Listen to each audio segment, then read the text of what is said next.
निष्कर्ष यही है कि जितना टाइम मिले उतना कम है। हाँ, लेकिन मैं आपको बस इतना कहूँगा, तो स्टैटिक के जो की रिसोर्सेज है अगर आपने उसको समझ लिया तो you will be able to comprehend what UPSC is all about. इसके अलावा जो एक हमेशा मिथ होता है कि सर रिवीजन करते समय मुश्किलें होती हैं, टेस्ट सीरीज हम लगा लिया। करंट अफेयर्स मेरे हिसाब से उस नमक की तरह है खाने में, जिसके बिना खाने का मजा ही नहीं आएगा, टेस्ट ही नहीं आएगा। बट आसमान से टपके खजूर पे लटके वाली कहानी है हमारी। तो ऑनलाइन वर्सेस ऑफलाइन प्लेट आ रही है, यू नो दैट ना, you might have studied plate tectonics right, और उसी को टारगेट में रख के वीडियो बनाए जा रहे हैं करंट अफेयर्स पे। प्लीज़ वो एक अपना पॉइजन है यार, उससे दूर रहो तो अच्छा है। वो पॉइजन है, डेली पॉइजन। आपको लगेगा यही करंट अफेयर्स है तो प्लीज़ मत करना ऐसा काम। बहुत स्ट्रिक्ट एडवाइस है कि यूट्यूब का यूज़ कैसे करना है आपको मालूम होना चाहिए। आपकी टेबल पे जो बुक्स हैं, अगर आपने उनको ही ढंग से यूज कर लिया ना, you will crack the examination. 5 बातें दिमाग में भर देना कि हमें ये चीज तो तैयारी में करनी नहीं है। कुछ वेब सीरीज वालों ने प्लान बी क्या बोल दिया, लोग कहते सर प्लान बी क्या रखूं मैं। वो आपकी स्ट्रेंथ है जो आपका क्वेश्चन में पढ़ा था, तो वहाँ आपने गलत कर दिया अगर, तो कोई नहीं बता सकता सिलेक्शन। फिर मॉडर्न में शिफ्ट हो जाता तो फिर साइंस एंड टेक रह जाता है। ऐसे होके मेरा एक ऑर्गेनाइज वे में प्रिपरेशन नहीं हो पा रहा है, तो मुझे क्या करना चाहिए? सर प्रतीक नायक सर से मैं पूछना चाहता हूँ, ऑप्शनल का डेट लाइन कैसे याद करें, टाइम लाइन?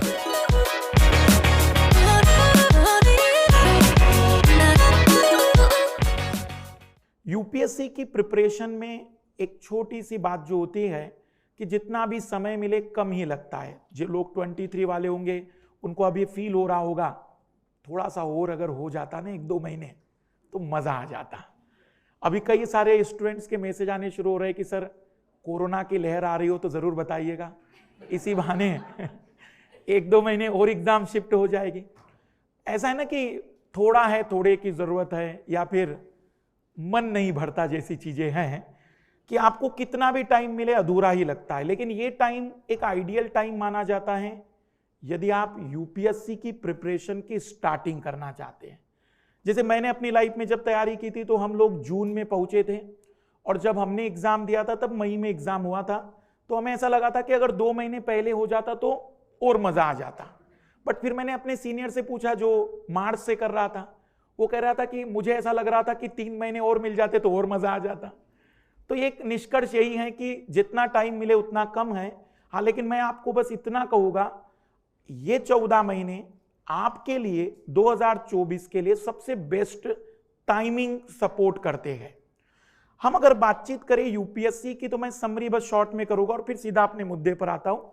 मुझे जितनी उम्मीद है कि सभी को पता है यूपीएससी का पैटर्न क्या होता है, बस मैं कुछ आंकड़े आपको बताना चाह रहा हूं। सबसे पहला आंकड़ा मैं जो आपके सामने रख रहा हूं कि फॉर्म लगभग 7-8 लाख लोग भरते हैं, हर साल का रिकॉर्ड है। जितना मुझे उम्मीद है कि अब थोड़ा सा मार्केट बदल रहा है और लोगों ने अलग अलग यूपीएससी को, साधारण लोग भी देखने लग गए। उन्हें लगता है कि यूपीएससी की तैयारी करना मतलब एक अद्भुत सी बात है, और इस कारण से इसके प्रति एक अवेयरनेस बहुत बढ़ गई है। तो मुझे ऐसा लगता है कि कुछ समय के बाद 10-12 लाख लोग फॉर्म भरेंगे, लेकिन एग्जाम देने की हिम्मत जुटा पाने की ताकत 5 लाख लोगों में ही होती है। तो हम ये मान के चलते 5 लाख बच्चे एग्जाम देंगे। अगर out of 8 lakh form 5 lakh student prelims attempt करने के लिए जा रहे हैं, तो मोटे तौर पर 1105 सीटें आई हैं।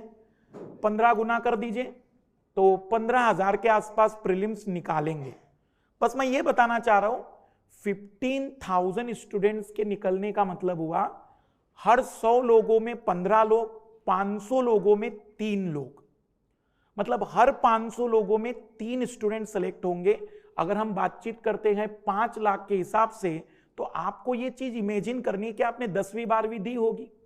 तब आप 100 बच्चों का क्लास होता था, तब उसमें पहली रैंक दूसरी रैंक आने वाले मुखर्जी नगर जैसे या राजेंद्र नगर जैसे मोहल्ले में हवाबाजी करते रहते थे। तो ये 500 लोगों में एक व्यक्ति पहली एग्जाम निकालेगा।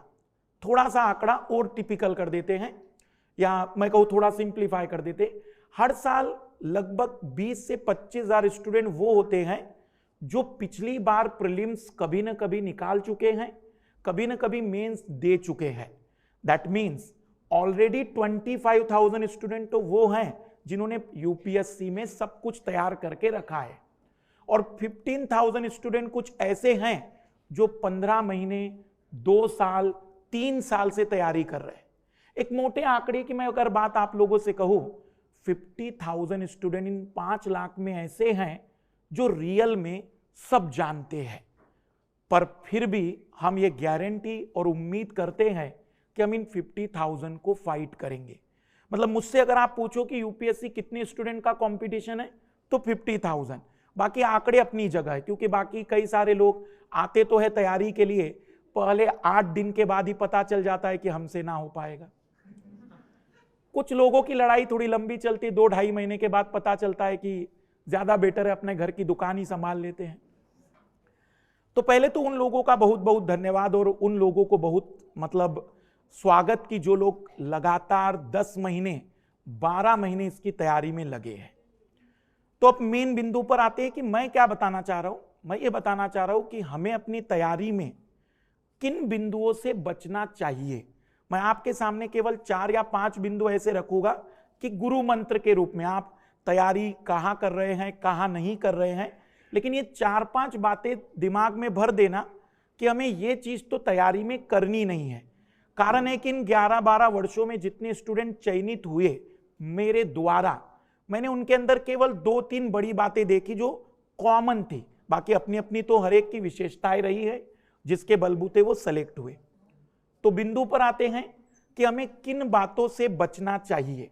मतलब हमारा मेन टॉपिक है वो गलतियां हम ना करें जो हम सिलेक्शन से दूर हमें ले जा सकती है। जैसे कि आप देख पा रहे होंगे यूपीएससी सिविल सर्विस एग्जाम 2024-25 और कुछ चेहरे अभी आपको देख रहे होंगे। तो पहला तो मैं ही हूं, मधुकर कोटवे, प्रतीक नायक सर, आशीर्वाद सर और अमन शर्मा सर। आज चारों ही शिक्षक आपको मेन उन बातों पर चर्चा करने की पूरी कोशिश करेंगे जिसके माध्यम से आपका रास्ता इजी हो।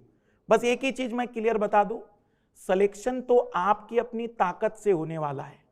अगर मेरे अंदर इतनी ताकत होती कि मैं आपका सिलेक्शन करवा सकता तो मेरे द्वारा हर विद्यार्थी चयनित हो जाता और फिर यहां बैठने की भी फीस मैंने 1-1 लाख रुपए ले ली होती।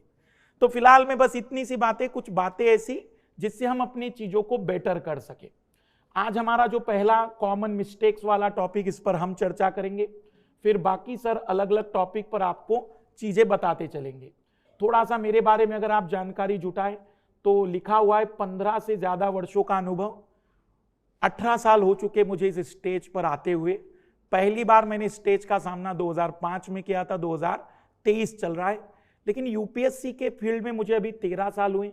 मैंने आईआईटी वालों को केमिस्ट्री भी पढ़ाया, मैंने मेडिकल वालों को बॉटनी भी पढ़ाया और मैंने आईआईएम की प्रिपरेशन करने वालों को मैथ्स भी पढ़ाया।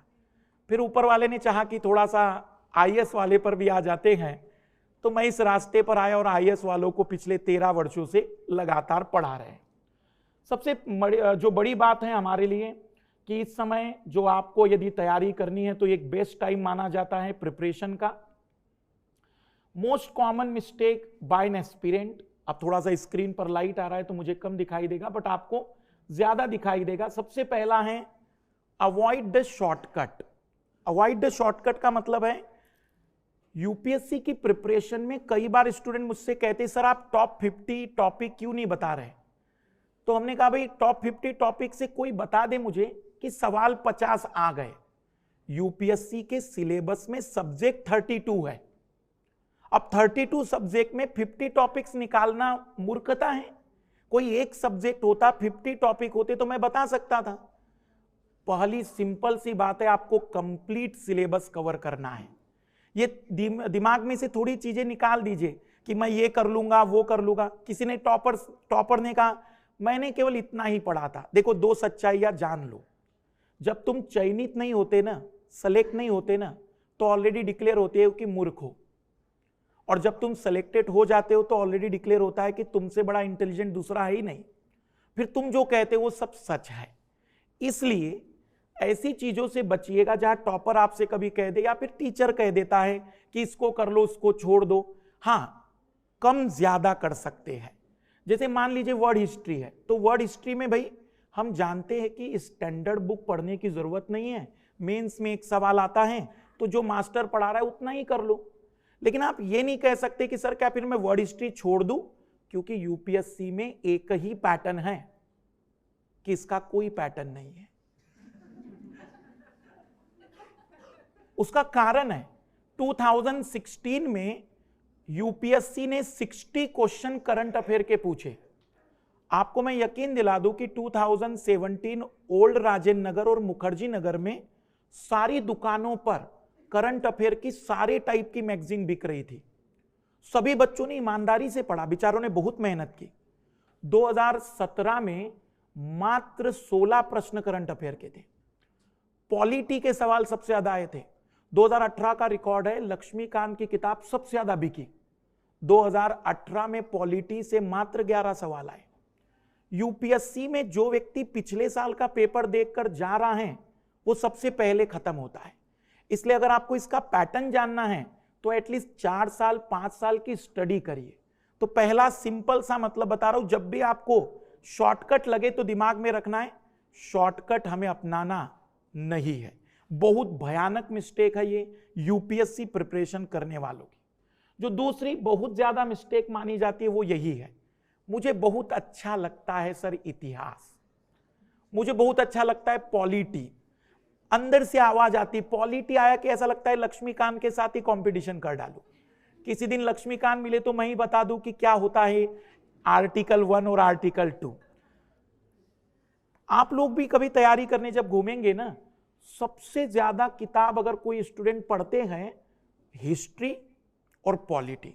अब अंदर से आवाज आती कब अकबर की सारी बेटियों का नाम पता चले, कब अकबर के दामादों से मुलाकात हो जाए, कैसे पता सकूं कि अशोक ने किस तरीके से महानता का परचम लहराया होगा। यूपीएससी खुद आपसे कहती है कि हम आपसे ये उम्मीद करते हैं कि आपके पास इतिहास की समझ होगी। समझ होने का मतलब फैक्ट पता होना नहीं है, समझ होने का मतलब है कि आपको ये अंदाजा है कि इतिहास में वहां पर किस तरीके का कल्चर था, हिस्ट्री के उस समय में किस तरीके का एजुकेशन था, किस तरीके का इकोनॉमिकल सिस्टम था। याद रखेंगे यूपीएससी में आपको क्या अच्छा लगता है वो इंपॉर्टेंट नहीं है, इंपॉर्टेंट है कि यूपीएससी क्या पूछना चाहती है। अब आप कहेंगे सर अभी तो आप कह रहे कि पूछना तो बता ही नहीं सकते, सिलेबस जो दिया है वो कवर करिए। कहां बच्चे छूट रहे हैं, 3 सब्जेक्ट बता रहा हूं जिसको बच्चे पढ़ते ही नहीं है, उनके नाम से ही तकलीफ आ जाती है। सबसे भयानक science and technology. Science and technology में बच्चे को लगता है कि देख लेंगे सर जो भी होगा। मुझे मेरा सीनियर कह रहा था सब करंट अफेयर से आ जाता है, करंट अफेयर से आता है। एक छोटा सा उदाहरण दे रहा हूं, अभी 10 फरवरी को स्मॉल सैटेलाइट लॉन्चिंग व्हीकल ने दूसरी बार सफलतापूर्वक उड़ान भरी। स्मॉल सैटेलाइट लॉन्चिंग व्हीकल उस स्टूडेंट को समझ में आएगा जिसने पीएसएलवी जीएसएलवी पढ़ा होगा, और उसको यह पता चलेगा कि भाई ये सैटेलाइट लॉन्चिंग व्हीकल लाया क्यों जबकि हमारे पास जीएसएलवी मार्क 3 तो है। तो वही स्टूडेंट समझ पाएगा कि यहां हमें पैसे बचाने हैं। जब तक आप स्टैटिक पोर्शन साइंस टेक का नहीं करेंगे आप करंट कैसे जोड़ पाएंगे। दूसरा सब्जेक्ट जिसको देखते ही स्टूडेंट को लगता है सर छोड़ा नहीं जा सकता, इकोनॉमिक्स। बच्चे को लगता है कि सर आधी चीजें तो समझ में आती आधी नहीं आती। अगर पहली बार में नहीं आ रही ना, दूसरी बार करो, तीसरी बार करो, जो टिपिकल है वही बार बार करो ना। भाई पॉलिटी तो तुम ही नहीं कर रहे हो, सब कर रहे हैं। सिलेक्शन वो लेकर जा रहा है जिसने उन सब्जेक्ट को भी कवर कर लिया जो कोई और नहीं कर रहा था। तीसरा सब्जेक्ट जिस पर बच्चे ज्यादा आज भी फोकस नहीं करते वो पेपर ही समझ लीजिए, सी सेट। अभी भी सी सेट में स्टूडेंट्स की वो सीरियसनेस नहीं देख पा रहा हूं मैं। अभी भी उनको लगता है कि सर सी सेट क्या है, 33%। मैं आपको लिस्ट दिखा सकता हूं ऐसे कई स्टूडेंट्स की जिनके जीएस में नंबर 100 से ज्यादा है, लेकिन सी सेट में 1 नंबर 2 नंबर से। आप उस पेपर को सीरियस लीजिए। बस इसका एक उदाहरण दे रहा हूं। जीएस हम पूरा 14 महीने पढ़ेंगे, 14 मंथ टू 15 मंथ, और उसके बाद भी हमारे 50% आ जाए बहुत मुश्किल माना जाता है। तो आप ये कैसे एक्सपेक्ट करते हैं यूपीएससी के सीसेट पेपर में कि आप 1-2 मंथ में उसको 33% तक कवर कर लेंगे, वो भी कटपिट के। पेपर टिपिकल है, आपको उसको बहुत सीरियस मोड में तैयार करना पड़ेगा। और इसलिए उसको तैयार करिए ताकि अगर यूपीएससी के साथ कोई और एग्जाम देनी है तो मैथ्स रीजनिंग आपको कहां नहीं पढ़ना है।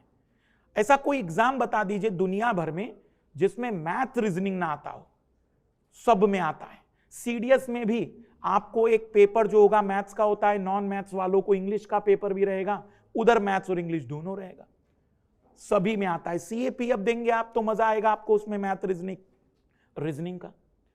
तो कोशिश करिए, अच्छा क्या लग रहा है, याद रखिएगा जितनी चीजें अच्छी लगती है वो हेल्थ के लिए हानिकारक है। फिर पिज्जा हो, बर्गर हो या फिर अल्कोहल, सब कुछ खराब है। जरूरी शरीर के लिए क्या है वो देखिए। यूपीएससी में भी आदत डालिए, जो जरूरी है उस पर फोकस करिए। ज्यादा समय नहीं लूंगा मैं आप लोगों का। जो तीसरी बहुत बड़ी मिस्टेक है वो है करंट अफेयर का बर्डन। उसमें कई दोष मेरे जैसे मास्टरों का भी है, मतलब मैं थोड़ा बहुत तो दोष मानता हूं अपना भी। कारण है यूट्यूब पर व्यू अच्छे आ जाते हैं, खबर लेकर आ जाओ। कई सारे स्टूडेंट मेरे पास आते हैं, सर मुझे चैनल खोलना है। मैंने कहा एक ही चैनल खोलो, पाकिस्तान की वाट कैसे लगाए। रियल बता रहा हूं, हर दिन तुम्हें इतने व्यू मिलेंगे कि तुम आराम से महीने भर में 3-4 लाख कमा लोगे। इंडियन लोग 140 करोड़ है, 2% भी अगर फुर्सत में हो, 2% भी, तो 2.8 करोड़ लोग हो गए। 2.8 करोड़ लोगों में 10% ने भी तुम्हारा वीडियो देख लिया, 28 लाख लोगों ने वीडियो देख लिया तुम्हारा, ट्रेंडिंग में आ जाएगा और लोगों को बड़ा अच्छा लगता है। पाकिस्तान में इस समय भोजन की कमी है, तत्काल लोग देख लेंगे और बहुत अच्छा लगता है लोगों को ऐसे करंट अफेयर पढ़ना। ये लोक लुभावनी करंट अफेयर से बचिए। कोशिश करिए, आपको सच में करंट अफेयर प्रिपेयर करना है, आप डेली अपना 1 आवर दीजिए, प्रॉपर से उसके शॉर्ट नोट्स बनाइए और जरूरी क्या है जिसके कारण हमारे लाइफ में कोई चेंज आए। यूपीएससी ने करंट अफेयर में उन चीजों पर फोकस किया है जो व्यक्ति की लाइफ को डायरेक्ट इंपैक्ट करे। जहां कोई आरबीआई ने डिसीजन लिया, सुप्रीम कोर्ट ने डिसीजन लिया, कोई इंपॉर्टेंट इंस्टीट्यूशन आपकी बात बता रहा है, तो वहां पर फोकस करिए ना। मोदी जी की यात्रा में इतने लोग आए थे, उस फैक्ट से आपको क्या पता चलेगा। मैंने कई लोगों को देखा, मोदी जी बांग्लादेश की यात्रा में गए, वहां 12 लोगों की मृत्यु हुई, डाल दिया 12 लोग मरे मोदी जी की यात्रा की भीड़ में। तो ये सब बकवास है। करंट अफेयर बहुत जरूरी है, बट याद रखेंगे केवल करंट अफेयर के बलबूते सिलेक्शन नहीं होते हैं। ये भी भ्रम कई लोगों ने फैला दिए हैं। करंट अफेयर बहुत ही इंपॉर्टेंट सेगमेंट है, उसे स्किप ना करें, उसे बैलेंस करें। आपको अपना स्टैटिक कवर करना है, स्टैटिक को 70 to 80% टाइम दीजिए, 10 to 20% टाइम आप अपने करंट अफेयर को दीजिए। अगर आप डेली नहीं कर पाते तो वीकली 2 to 3 आवर्स उसको डेडिकेट करिए। अगर आप डेली नहीं कर पा रहे, वीकली नहीं कर पा रहे, तो मंथली मैगजीन आर्टिकुलेट इतनी खूबसूरत मैगजीन बनाई है, उसको आप प्रॉपर तरीके से कवर करिए। बेटर पिक्चराइजेशन के माध्यम से इजी किया जा रहा है। तो करंट अफेयर को बर्डन मत बनाना, नहीं तो एक समय के बाद आपके ऊपर करंट अफेयर की पूरी कॉपियां होगी और आप नीचे जीवन का आनंद ले रहे होंगे। उसका एक सबसे बड़ा कारण है क्योंकि स्टूडेंट को लगता है हर चीज देख लो, और आपका कोई दोष नहीं। दोष है उन बदमाश मास्टरों का जो तुम्हें ये चीजें जानबूझ के दे रहे ताकि उनके 4 व्यू और बढ़ जाए। उसका कारण है उनको लगता है कि व्यू बढ़ा देंगे, पर बच्चे का तो करियर है यहां पर। तो थोड़ा बचिएगा ऐसी चीजों से। बाकी सीसेट मैं इस बैच में लूंगा, बाइलिंगुअल जो बैच अब आ रहा है, इसमें सीसेट हमारे द्वारा ही करवाया जाएगा। तो सीसेट के लिए मैं बस इतना ही कहूंगा कि आप मैथ्स, रीजनिंग, कॉम्प्रिहेंशन सभी को करना। कई लोगों को यह भी भ्रम हो गया सर कॉम्प्रिहेंशन से हो जाता है। कॉम्प्रिहेंशन में बस एक ही चीज बता दूं मैं, उत्तर क्या होगा, रियल आंसर क्या होगा, यह आपको अगले साल यूपीएससी बताएगी। किसी मास्टर में इतनी ताकत नहीं जो दावा कर दे कि मैंने बी बोला तो बी ही आने वाला है, क्योंकि अगर वो बी कह भी रहा है और आ भी रहा हो बट यूपीएससी सी कर देगी तो आप कर क्या लोगे। इसलिए कॉम्प्रिहेंशन पर उतना ही यकीन करो जितना कि हम करंट अफेयर को देखते हैं। तो कॉम्प्रिहेंशन बहुत जरूरी है, ब्रह्मास्त्र है वो हमारा, बट वो पहला हथियार नहीं है।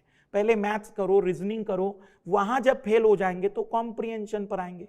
तो सीसेट को बहुत सीरियस लेना है, इस मिस्टेक से भी बचना है। और जो आखिरी बात मैं बताऊंगा, 2 चीजें जोड़ रहा हूं बस और खत्म करूंगा, क्योंकि ज्यादा बातें भी कई बार आप लोगों को फिर खिचड़ी बना देती है। पहली बात रिपीट कर लें, पहली बात जो मैंने अभी आपको बताई थी, शॉर्टकट आप यूज नहीं करेंगे। दूसरी बात जो बहुत इंपॉर्टेंट है कि जरूरी क्या है उसे पढ़ा जाए। तीसरी बात इंपॉर्टेंट है करंट अफेयर के बर्डन से बचना है। चौथी जो इंपॉर्टेंट बात, सीसेट को बहुत सीरियस लेंगे। पांचवी और आखिरी दो बातों के रूप में मैं अपनी बात खत्म करूंगा। इस समय जो 2023 की प्रिपरेशन कर रहे हैं ना, हर दिन मेरे पास मैसेज आते हैं, सर मैं इस बार अटेम्प्ट छोड़ दूं। मैंने कहा क्या हो गया, तुम तो पिछले 12-13 महीने से पढ़ रहे थे। सर मुझे ऐसा डर लग रहा है कि मुझे कुछ भी याद नहीं।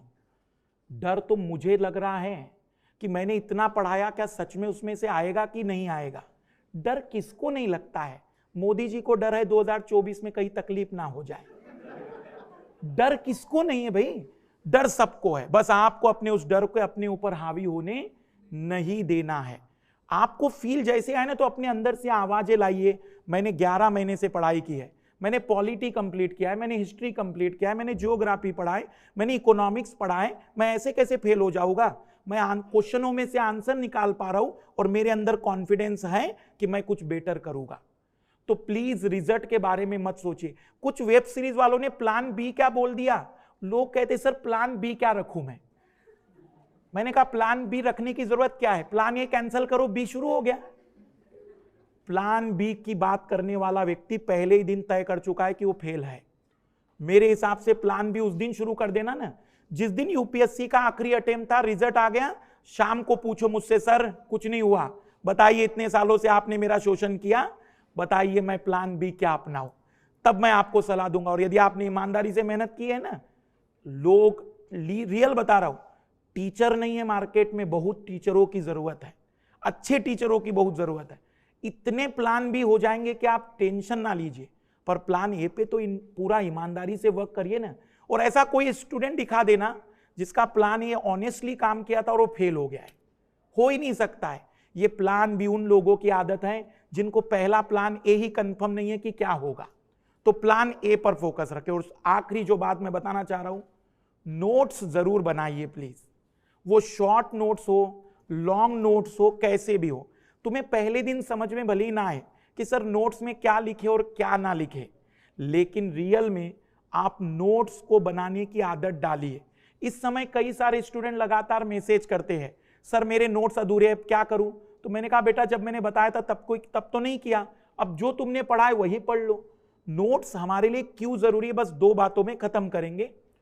लास्ट में जब तुम्हारा सिलेबस कंप्लीट होगा, फिर से वीडियो मत देखो, फिर से क्लास मत देखो। भाई हमने जब ऑफलाइन क्लास ली, जिन लोगों ने ऑफलाइन क्लास ली, क्या वो फिर से क्लास लेने बैठ जाते हैं?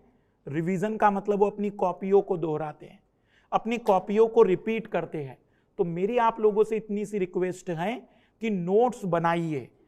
आपको अंदर से ऐसी आवाज भी आ सकती है कि इतना टाइम क्यों दे रहा हूं, पीडीएफ तो डाउनलोड कर लूंगा, पर वो पीडीएफ कितने होंगे डेली के आप नहीं समझ सकते। So please always make your notes. आपको कोई कुछ भी कहे, अगर आप मुझे फॉलो कर रहे हैं तो नोट्स जरूर बनाएं। और एक जो कॉमन मिस्टेक होती है, जिसे मैं चाहूंगा कि अब सर के हाथ में मैं देना चाहूंगा चीजें, एक जो बहुत कॉमन मिस्टेक होती है वो है जो कई सारे स्टूडेंट्स करते हैं, लक्ष्मीकांत पढ़ ली, सर डीडी बसु भी पढ़ लूं, डीडी बसु पढ़ ली, सुभाष कश्यप भी। मैंने कहा भाई एलएलबी कर लो और वही काम शुरू करो। तो सिलेबस जितना है और उसके लिए जो मटेरियल जितना है, उसे कैसे कंसाइज कवर करना है, मैं चाहूंगा कि प्रतीक नायक सर इसके विषय में जानकारी दे। और प्रतीक नायक सर का अच्छी तालियों के साथ आप सभी लोग स्वागत करें।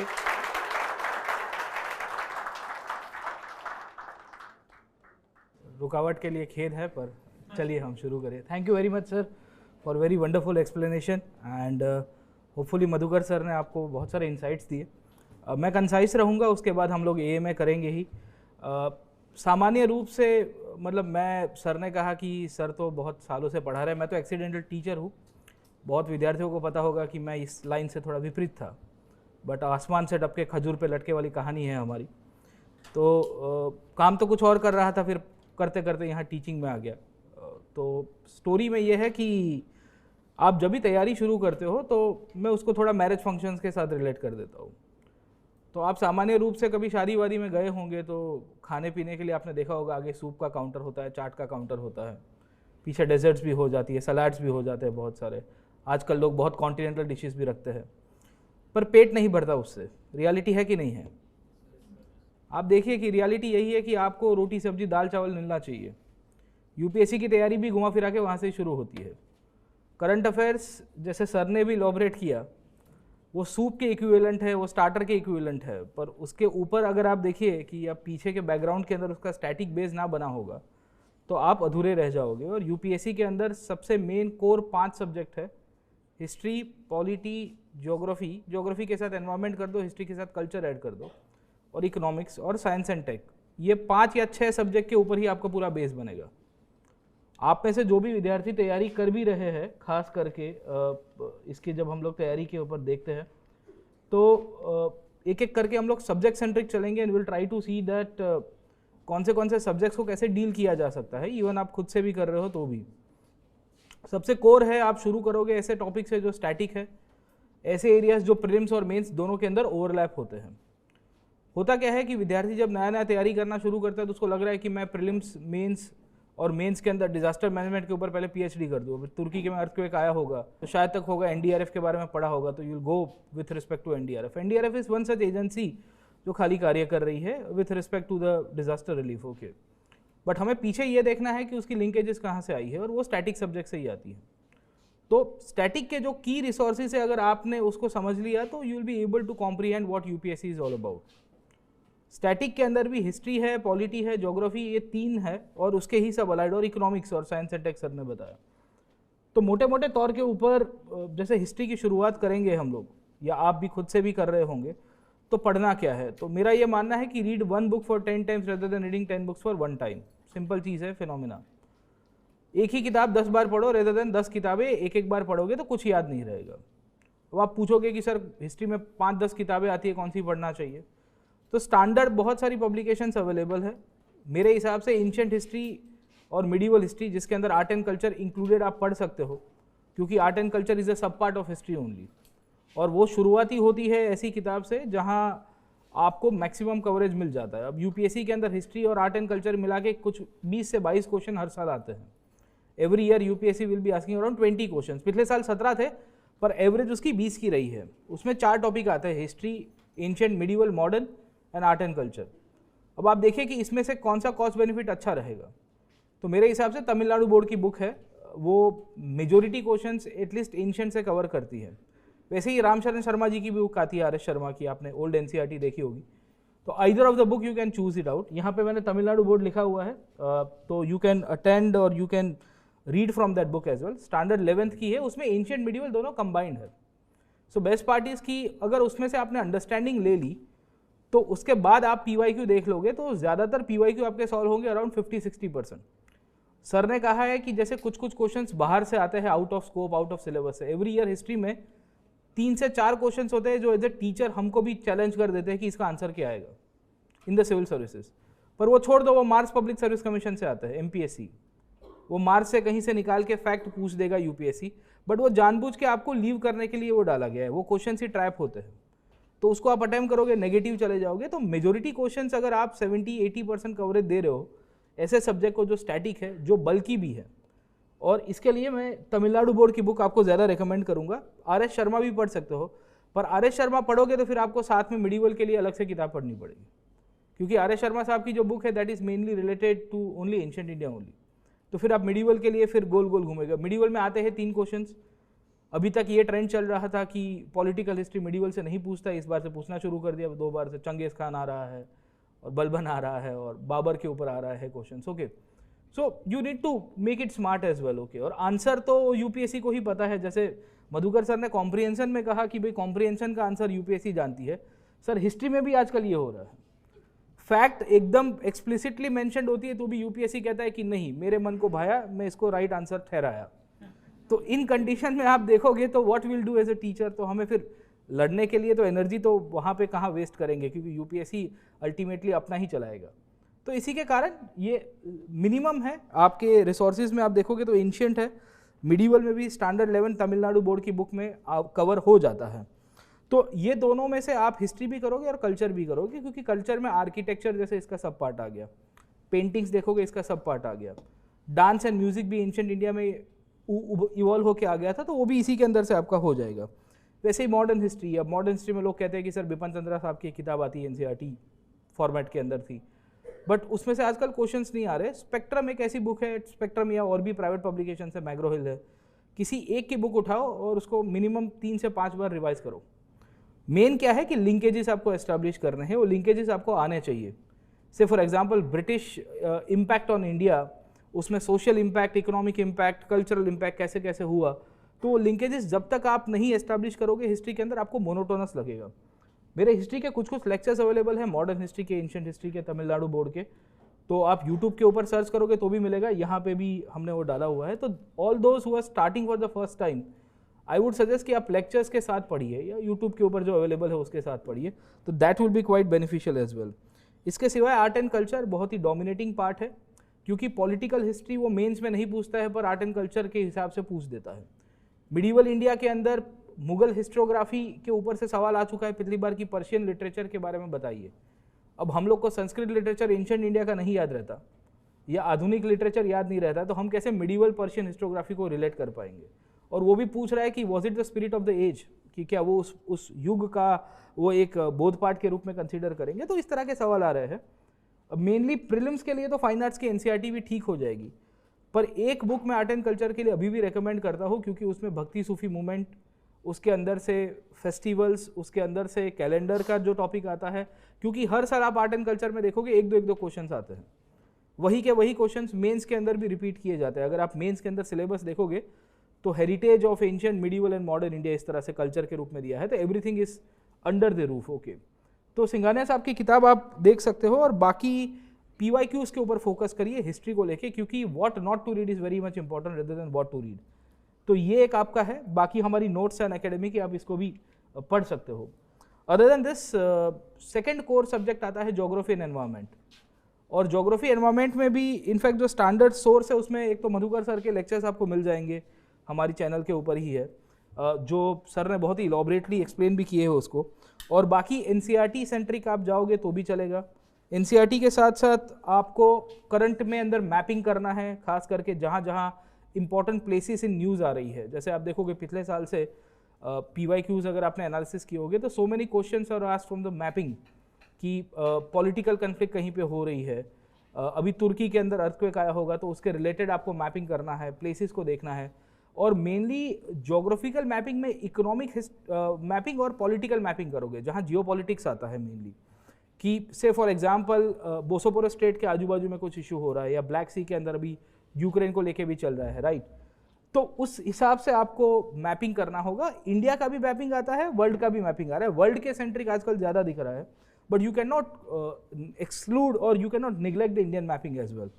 तो एक तो ज्योग्राफी के अंदर आप ये करोगे। दूसरा पार्ट आता है इसमें एनवायरमेंट। एनवायरमेंट की भी खासियत यही है कि एनवायरमेंट में बहुत सारी पब्लिकेशंस अवेलेबल है। इनफैक्ट एनवायरमेंट के अंदर जो स्टैटिक पोर्शन है वो आपको एनसीईआरटी के अंदर इकोलॉजी का तो मिल जाएगा, स्टैंडर्ड 12th की बायोलॉजी है उसके अंदर इकोलॉजी का एक यूनिट आता है। सो उससे आपका फाउंडेशन बनाइए। बट द प्रॉब्लम इज कि एनवायरमेंट में पूरा करंट स्टैटिक आता है, करंट का लिंकेजेस आ रहा है। So environment and geography and agriculture are correlated to each other. ये एरिया एक ऐसा है जो 40% आपके प्रीलिम्स के पेपर को डोमिनेट करता है। The reason is the exam is merged with the forest services. आपको पता होगा कि आप जो CSE का एग्जाम दे रहे हो that is merge with the prelims with the forest services as well. और इंडियन फॉरेस्ट सर्विसेज के लिए लेवल प्लेइंग फील्ड क्रिएट करने के लिए वो एनवायरमेंट, ज्योग्राफी, एग्रीकल्चर के क्वेश्चंस को हर बार ज़्यादा बढ़ाता है। अब आप पूछोगे कि सर जो एग्रीकल्चर के लिए क्या करें या हम लोग मेनली एनवायरमेंट के लिए क्या करें, तो स्टैटिक ओरिएंटेड आप करंट के ऊपर जाइए। अब जैसे करंट के अंदर आपको मैगजीन्स डाउन टू अर्थ मिल जाएगी या और भी मिल जाती है। इंपॉर्टेंट इंस्टीट्यूशंस है, FAO हो गया है, या एनवायरमेंट के लिए UNFCCC के लिए रिलेटेड अभी कुछ ना कुछ नया अपडेट्स आया होगा वो देखिए। But until unless you'll correlate with the static portion, आपको ये समझ में नहीं आएगा कि कहाँ से चल रहा है। इसमें भी आपको ज़्यादातर करंट सेंट्रिक करना है और PYQs को एक तो खास ध्यान रखिएगा। तो ज्योग्राफी एनवायरनमेंट आपका सेकंड बेस होगा, सेकंड पिलर होगा, जो दाल रोटी के साथ आपका पूरा कहानी चला रहा है। इसके सिवाय वी विल सी दैट तीसरा आता है इकोनॉमिक्स। अब इकोनॉमिक्स के लिए तो वही हो जाएगा छोटा मुँह और बड़ी बात, but then we will see कि आशीर्वाद सर के लेक्चर और मुनाल सर के लेक्चर, आपको दोनों के लेक्चर्स यहाँ से मिलेंगे। And you can watch this lectures first of all understanding as well. Okay, आप पूरा कंसेप्ट को लिंकअप करिए। अगर आपको इकोनॉमी के अंदर भी प्रॉब्लम आ रहा है प्रिसाइसली, तो उसमें भी फाउंडेशन के लिए एक तो एनसीईआरटी आती है, पर एनसीईआरटी के अंदर है ना वो माइक्रो और मैक्रो इकोनॉमिक्स बहुत खिचड़ी बना के रखा है, रोटी सब्जी दाल चावल की। और मेन कहानी यही है कि एक तो कोर एरिया हिस्ट्री हो गया, दूसरा ज्योग्राफी एनवायरनमेंट हो गया, एग्रीकल्चर वाला पोर्शन हो गया। आप पहले सेल्फ स्टडी से पढ़िए या लेक्चर्स देख के पढ़िए, इनफैक्ट यूट्यूब के ऊपर बहुत सारे लेक्चर्स अवेलेबल है, उसको आप देखिए और लिंकेजेस बनाइए कि how vegetation, agriculture and the formation of soil is inter related to each other. उसमें मॉनसून की भी लिंकेजेस आएगी। जैसे आप फॉरेस्ट के बारे में देखते हो तो विशेष प्रकार के ड्राई डेसिडियस फॉरेस्ट आपको एक स्पेशल जोन में मिलेंगे जहाँ बारिश आपको कम देखने को मिलती है। समझे कि नहीं समझे? उसकी आप सॉइल की कंडीशंस देखोगे तो सॉइल फॉर्मेशन के साथ भी वेजिटेशन इंटर रिलेटेड है, तो कनेक्टिविटी आपको लानी पड़ेगी, तब जाके ये सब चीज़ें चलेगी सर। खैर, हम लोग बात कर रहे थे इकोनॉमी की, और इकोनॉमी में precisely what you can do is कि आप फाउंडेशन के लिए एक तो आशीर्वाद सर के लेक्चर है, मृणाल सर के लेक्चर है, दोनों आप यूज़ कर सकते हो, क्योंकि इकोनॉमी में कोर सेंट्रिक आपको करंट अफेयर्स आते हैं। जैसे से for example money and banking करके एक टॉपिक है, या फाइनेंस आपको देखने को मिलेगा, पूरा का पूरा बजट सर्वे है। पर जब तक आपका बेसिक इकोनॉमी क्लियर नहीं होगा, बजट और सर्वे समझ ही नहीं पाओगे। तो you need to go on the focus part. इसमें मृणाल सर के लेक्चर देखिए, आशीर्वाद सर के लेक्चर देखिए। एनसीईआरटी की स्टैंडर्ड 11th की बुक है, इनफैक्ट वो भी आप सजेस्ट रीड कर सकते हो। और तमिलनाडु बोर्ड ने अभी थोड़ा इंप्रूव किया है अपनी इसके रिसोर्सेज को, just for your own understanding, for the sake of understanding of the economic subject आप कर सकते हो। बाकी तो इसके अंदर भी आपको PYQs के ऊपर फोकस करना है और कोर को बिल्टअप करके उसके बाद आगे चलेंगे। और लास्ट इसके अंदर से जो टॉपिक है वो है आपका polity and governance. Polity and governance के अंदर एक तो एनसीईआरटी बहुत ही फाइनेस्ट बुक्स है, कॉन्स्टिट्यूशन एट वर्क अगर आपने देखा होगा तो उसके ऊपर पहले फोकस करिएगा, क्योंकि वहाँ से बहुत सारे यूपीएससी कंसेप्चुअल क्वेश्चंस आता है। इनफैक्ट एक पॉलिटिकल थियरी की भी बुक है NCERT, I guess standard 10th की है या 11th की है, I am not able to recall, 11th की है। पॉलिटिकल थियरी और कॉन्स्टिट्यूशन एट वर्क, इन दोनों से कंसेप्ट आपके क्लियर हो जाएंगे। And then you go to Laxmikanth. अब देखो लक्ष्मीकांत में प्रॉब्लम यह है कि वो पीटी सेंट्रिक तो चल जाती है book, but then it comes to the mains as well. Okay, अब मेंस के अंदर जो गवर्नेंस के इंटरलिंक वाले टॉपिक है, उसमें आप क्या कर सकते हो कि करंट सेंट्रिक आप चलोगे। से फॉर एग्जांपल अभी आज की तारीख के अंदर कुछ इशू चल रहा है सेंटर स्टेट रिलेशंस के अंदर, तो यू नो दैट कि कुछ आर्टिकल से इंडियन कॉन्स्टिट्यूशन के अंदर जो सेंटर स्टेट रिलेशंस को डिफाइन करते हैं, और करंट के अंदर अभी क्या चल रहा है उसको आप न्यूज़पेपर एडिटोरियल्स के थ्रू या मैगजीन्स के थ्रू आप उसको सप्लीमेंट करेंगे। वैसे ही जुडिशरी की बात हो गई है, सुप्रीम कोर्ट की बात हो गई। अब सर ने कहा कि उसके लिए फिर आपको पार्लियामेंट पढ़ने के लिए स्पीकर का चुनाव लड़ना ज़रूरी नहीं है, तो it's as simple as it can get कि पीएचडी मत करिए, आप स्टैटिक के ऊपर बिल्टअप करिए और करंट के साथ लिंकअप करिए, और उसके साथ सिलेबस की जो पॉइंट्स है उसको देखिए। इसमें भी आपको PYQs बहुत हेल्प करेंगे। तो मेनली ये 4-5 सब्जेक्ट है, पॉलिटी, गवर्नेंस, एनवायरनमेंट, इकोलॉजी और geography, history, culture and economics and welfare schemes. ये 4 या 5 है, और साथ में सर ने साइंस एंड टेक बताया, इसके अंदर अगर ऐड करेंगे तो this are the 5 core areas where the UPSC's maximum questions are based upon. इसके ऊपर से करंट भी आएगा तो इसी से ही आएगा। हिस्ट्री में करंट पूछ रहा है आजकल। How many of you have attempted previous years papers? 2023 का अगर आपने 2022 का पेपर देखा होगा तो UPSC had asked a question कि recently prime minister had inaugurated a statue of Ramanujacharya at Hyderabad. अब the inauguration was recently, okay, मतलब रिसेंटली मतलब 1-8 साल में। यूपीएससी के लिए थोड़ा करंट अफेयर्स बासी हो जाता है, रॉटन करंट अफेयर्स कहते हैं हम लोग, 1.5-2 साल भी कभी कभी चला जाता है वो। और उसमें उसने ये नहीं पूछा कि स्टैच्यू की हाइट कितनी थी, पूछा कि what were the teachings which were given by Ramanujacharya. So this is something called as backward linkages and this is applicable across all the subjects. ये ज्योग्राफी में भी आएगा। अभी तुर्की में अर्थक्वेक आया तो आपको देखना है एनाटोलियन प्लेट आ रही है, यू नो दैट ना, you might have studied plate tectonics, right? अब प्लेट टेक्टोनिक्स देखा है तो आपको एनाटोलियन प्लेट की लोकेशन देखनी चाहिए, आपको समझने आना चाहिए कि क्यों हो रहा था, उसके पीछे की रीजंस क्या थे। भारत के अंदर अभी फिर से आज ही इनफैक्ट मैं न्यूज़ में देख रहा था कि उत्तराखंड में इनफैक्ट है ना प्रिडिक्शन आया है और कहा गया है कि भाई देयर इज एवरी पॉसिबिलिटी कि हेवी अर्थक्वेक। अब बेसिकली प्रिडिक्शन के लिए क्या मेथोडोलॉजीज अभी नहीं निकल के आई। UPSC had asked a question on cyclone as well. अब साइक्लोन बहुत सारे आते हैं, अब रट्टा मार के गए थे कि साइक्लोनिक वो क्या है कि क्लॉकवाइज और एंटी क्लॉकवाइज है। 4-5 years back in the mains examination पूछा कि नाम कैसे दिया जाता है, ये फालिन है और फिर है ना टाइप अलग अलग नाम आपको देखने को मिलते हैं, कटरीना, रीटा, अमेरिका वाले देते हैं, ओके, यहाँ हम लोग देसी नाम देते हैं, तो उसके पीछे का कारण क्या था, what is the point behind that. तो this is always the backward linkages that will help you. तो ये 5 एरियाज है, ये 5 एरियाज को आप फोकस करिए और इसी से ही आप अपना बिल्टअप कर सकते हो मेनली। तो बाकी रेस्ट आशीर्वाद सर आपको हेल्प करेंगे in the whole understanding process as well, और लास्ट में आपके जो भी क्वेरीज होगी हम लोग क्वेश्चंस के थ्रू ले लेंगे।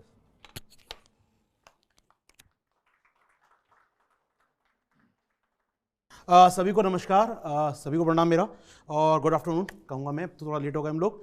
तो पहली बात तो यार मैं तालियां बजाना चाहूँगा उन लोगों के लिए जिनका 23 का एग्जाम है, 10-15 दिन बाद, 1 महीने बाद, वो बैठे हैं यहाँ पर, तो वह भी क्लैप फॉर यू। आप लोग बैठे हैं और सुनने के लिए, और ऑफकोर्स 2023 में एग्जाम देना है, 28 मई सामने आ गई है, फिर भी आप बैठे हैं, तो पहली ताली तो आप जाबाजों के लिए मेरी तरफ से। लेकिन तैयारी के बाद तो मैं 23 की बात भी थोड़ा छेड़ दूंगा कि आपके लिए भी कुछ लगे कि आए हैं सेमिनार में बैठे तो कुछ हमारे लिए भी निकल के आए, लेकिन उसकी थोड़ा वेट और करते हैं। स्टार्ट करें हम लोग तैयारी 24 की, 25 की। मधुकर सर, प्रतीक सर काफ़ी ऑलरेडी आपको बता चुके हैं।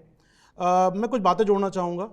पहले तो मैं अपना इंट्रोडक्शन दे दूँ यार, जो नहीं जानते हैं मुझे उनके लिए। मुझे कुछ दिखाई नहीं दे रहा सर, उसको भी बहुत लाइट आ रहा है उस पर, वॉट एवर, आशीर्वाद नाम लिखा होगा स्लाइड पे कहीं, उस पर रिफ्लेक्शन आ रहा है लाइट्स का।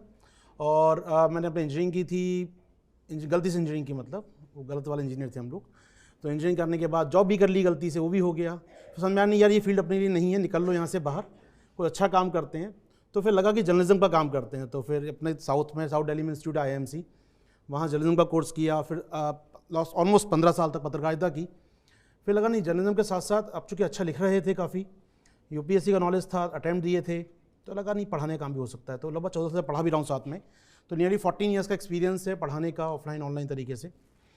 बात करें UPSC पॉइंट ऑफ व्यू से हम लोग कि आजकल एक जोन में हम लोग हैं सर, ऑफलाइन वर्सेस ऑनलाइन। एक मैं जो मेजर क्वेश्चन है लेने वाला हूँ आपके लिए कि एक डिलेमा हमेशा आपके अंदर चल रहा होगा सर, राजेंद्र नगर में हम लोग हैं, मुखर्जी नगर में हम लोग हैं, या दिल्ली सेंटर या हैदराबाद सेंटर या चेन्नई सेंटर, वॉटेवर, हमें यहाँ रहना चाहिए सर, कि हमें अपने बैक टू प्रॉब्लम जाएँ, अपने घर पे बैठें आराम से, AC रूम में बैठ के, कूलर रूम में बैठकर घर का खाना खाएंगे और तैयारी करेंगे आराम से। ऑनलाइन एजुकेशन भी तो चल रही है, रिजल्ट तो ऑनलाइन भी आ रहे हैं, हर कोई सिलेक्टेड बच्चा कहता है मैं तो ऑनलाइन तैयारी कर ली। तो ऑनलाइन वर्सेस ऑफलाइन दोनों ही बेस्ट हैं, मैं हमेशा मानता हूँ ये। मैं खुद एक ऑफलाइन टीचर रहा हूँ 15 साल तक, तो मैं कहूँगा ऑफलाइन बुरा है तो गलत हो जाएगा यार, मतलब मैं चीट कर रहा हूँ उनके साथ। तो ऑनलाइन भी बहुत अच्छा है और ऑफलाइन भी मोड अच्छा भी अच्छा है। ऑनलाइन में जो कुछ एडवांटेज हमेशा फील करता हूँ मैं, और हाइब्रिड हो तो बहुत ही अच्छा है अपने आप में। जैसे सर ने भी थोड़ी देर पहले कहा, रिवाइज़ करते समय आप रिवाइज़ करते हैं, नोट्स बनाते हैं, अपने रिवाइज़ करने बैठेंगे चीज़ों को। ऑफलाइन में एक बार बच्चा पढ़ के गया, that's it, enough for you, उसके बाद खत्म, उसके लिए क्लास सुन ली उसने। अब चूंकि आप यहाँ बैठे होते हैं तो आपका सराउंडिंग, आपका ध्यान मेरे ऊपर ही होता है, आपका ध्यान उस 5 इंच की स्क्रीन के अलावा बाकी जगहों पर चला जाता है कई बार, और डिस्ट्रैक्शन होता है। तो ऑनलाइन में आपको एक बहुत अच्छा काम करना है, ऑनलाइन सिलेक्शन का अच्छा माध्यम हो सकता है, लेकिन आपको क्या करना है, वो डार्क रूम बना के रखना है टाइप का, फोकस मोबाइल पे हो, बाकी ना साउंड आ रहा हो बाहर से, ना कुछ आ रहा हो। और आप उस मोड में जीने को तैयार हैं कुछ साल और कुछ महीने अगर, तो ऑनलाइन से बेस्ट कोई तरीका नहीं है। ऑफलाइन में जब यहाँ पर बैठते हैं तो होता क्या ना, पीछे वाला बच्चा ही बैठा होता है ना, उसका पूरा टेंशन टीचर पर होता है, बाकी एक्टिविटी दिखता रहता है, बाकी क्लास में क्या चल रहा है जो भी होगा, लेकिन पढ़ाई संबंधित काम हो रहा होगा, कुछ बातें कर रहे होंगे सर, कुछ इंटरेक्शन कर रहे होंगे, क्लास के बाद पकड़ लिया सर को आपने। तो वो जो एडवांटेज वो तभी मिलेगा आपको जब आप ऑनलाइन केवल ऑनलाइन सुन रहे होंगे, उस 5 और 10 इंच की स्क्रीन के अलावा कुछ और नहीं दिख रहा होगा आपको। अब चूँकि 360 में जीते हैं हम लोग, तो 10 इंच की स्क्रीन, बाकी भी चल रहा है सब कुछ, सब्जी वाला नीचे आवाज़ लगा रहा है वो भी कान में आ रही है, और उधर सब सर बात कर रहे हैं सब्जी कैसे पैदा की जाती है वो भी समझ में आ रहा है। तो ये जो फ्यूज़न नहीं होना चाहिए। ऑनलाइन में एक मोड बना के रखिएगा, पढ़ रहे हैं ऑनलाइन आप लोग, तो प्लीज़ बी अटेंटिव, आपके स्क्रीन पर ध्यान रहे पूरा आपका।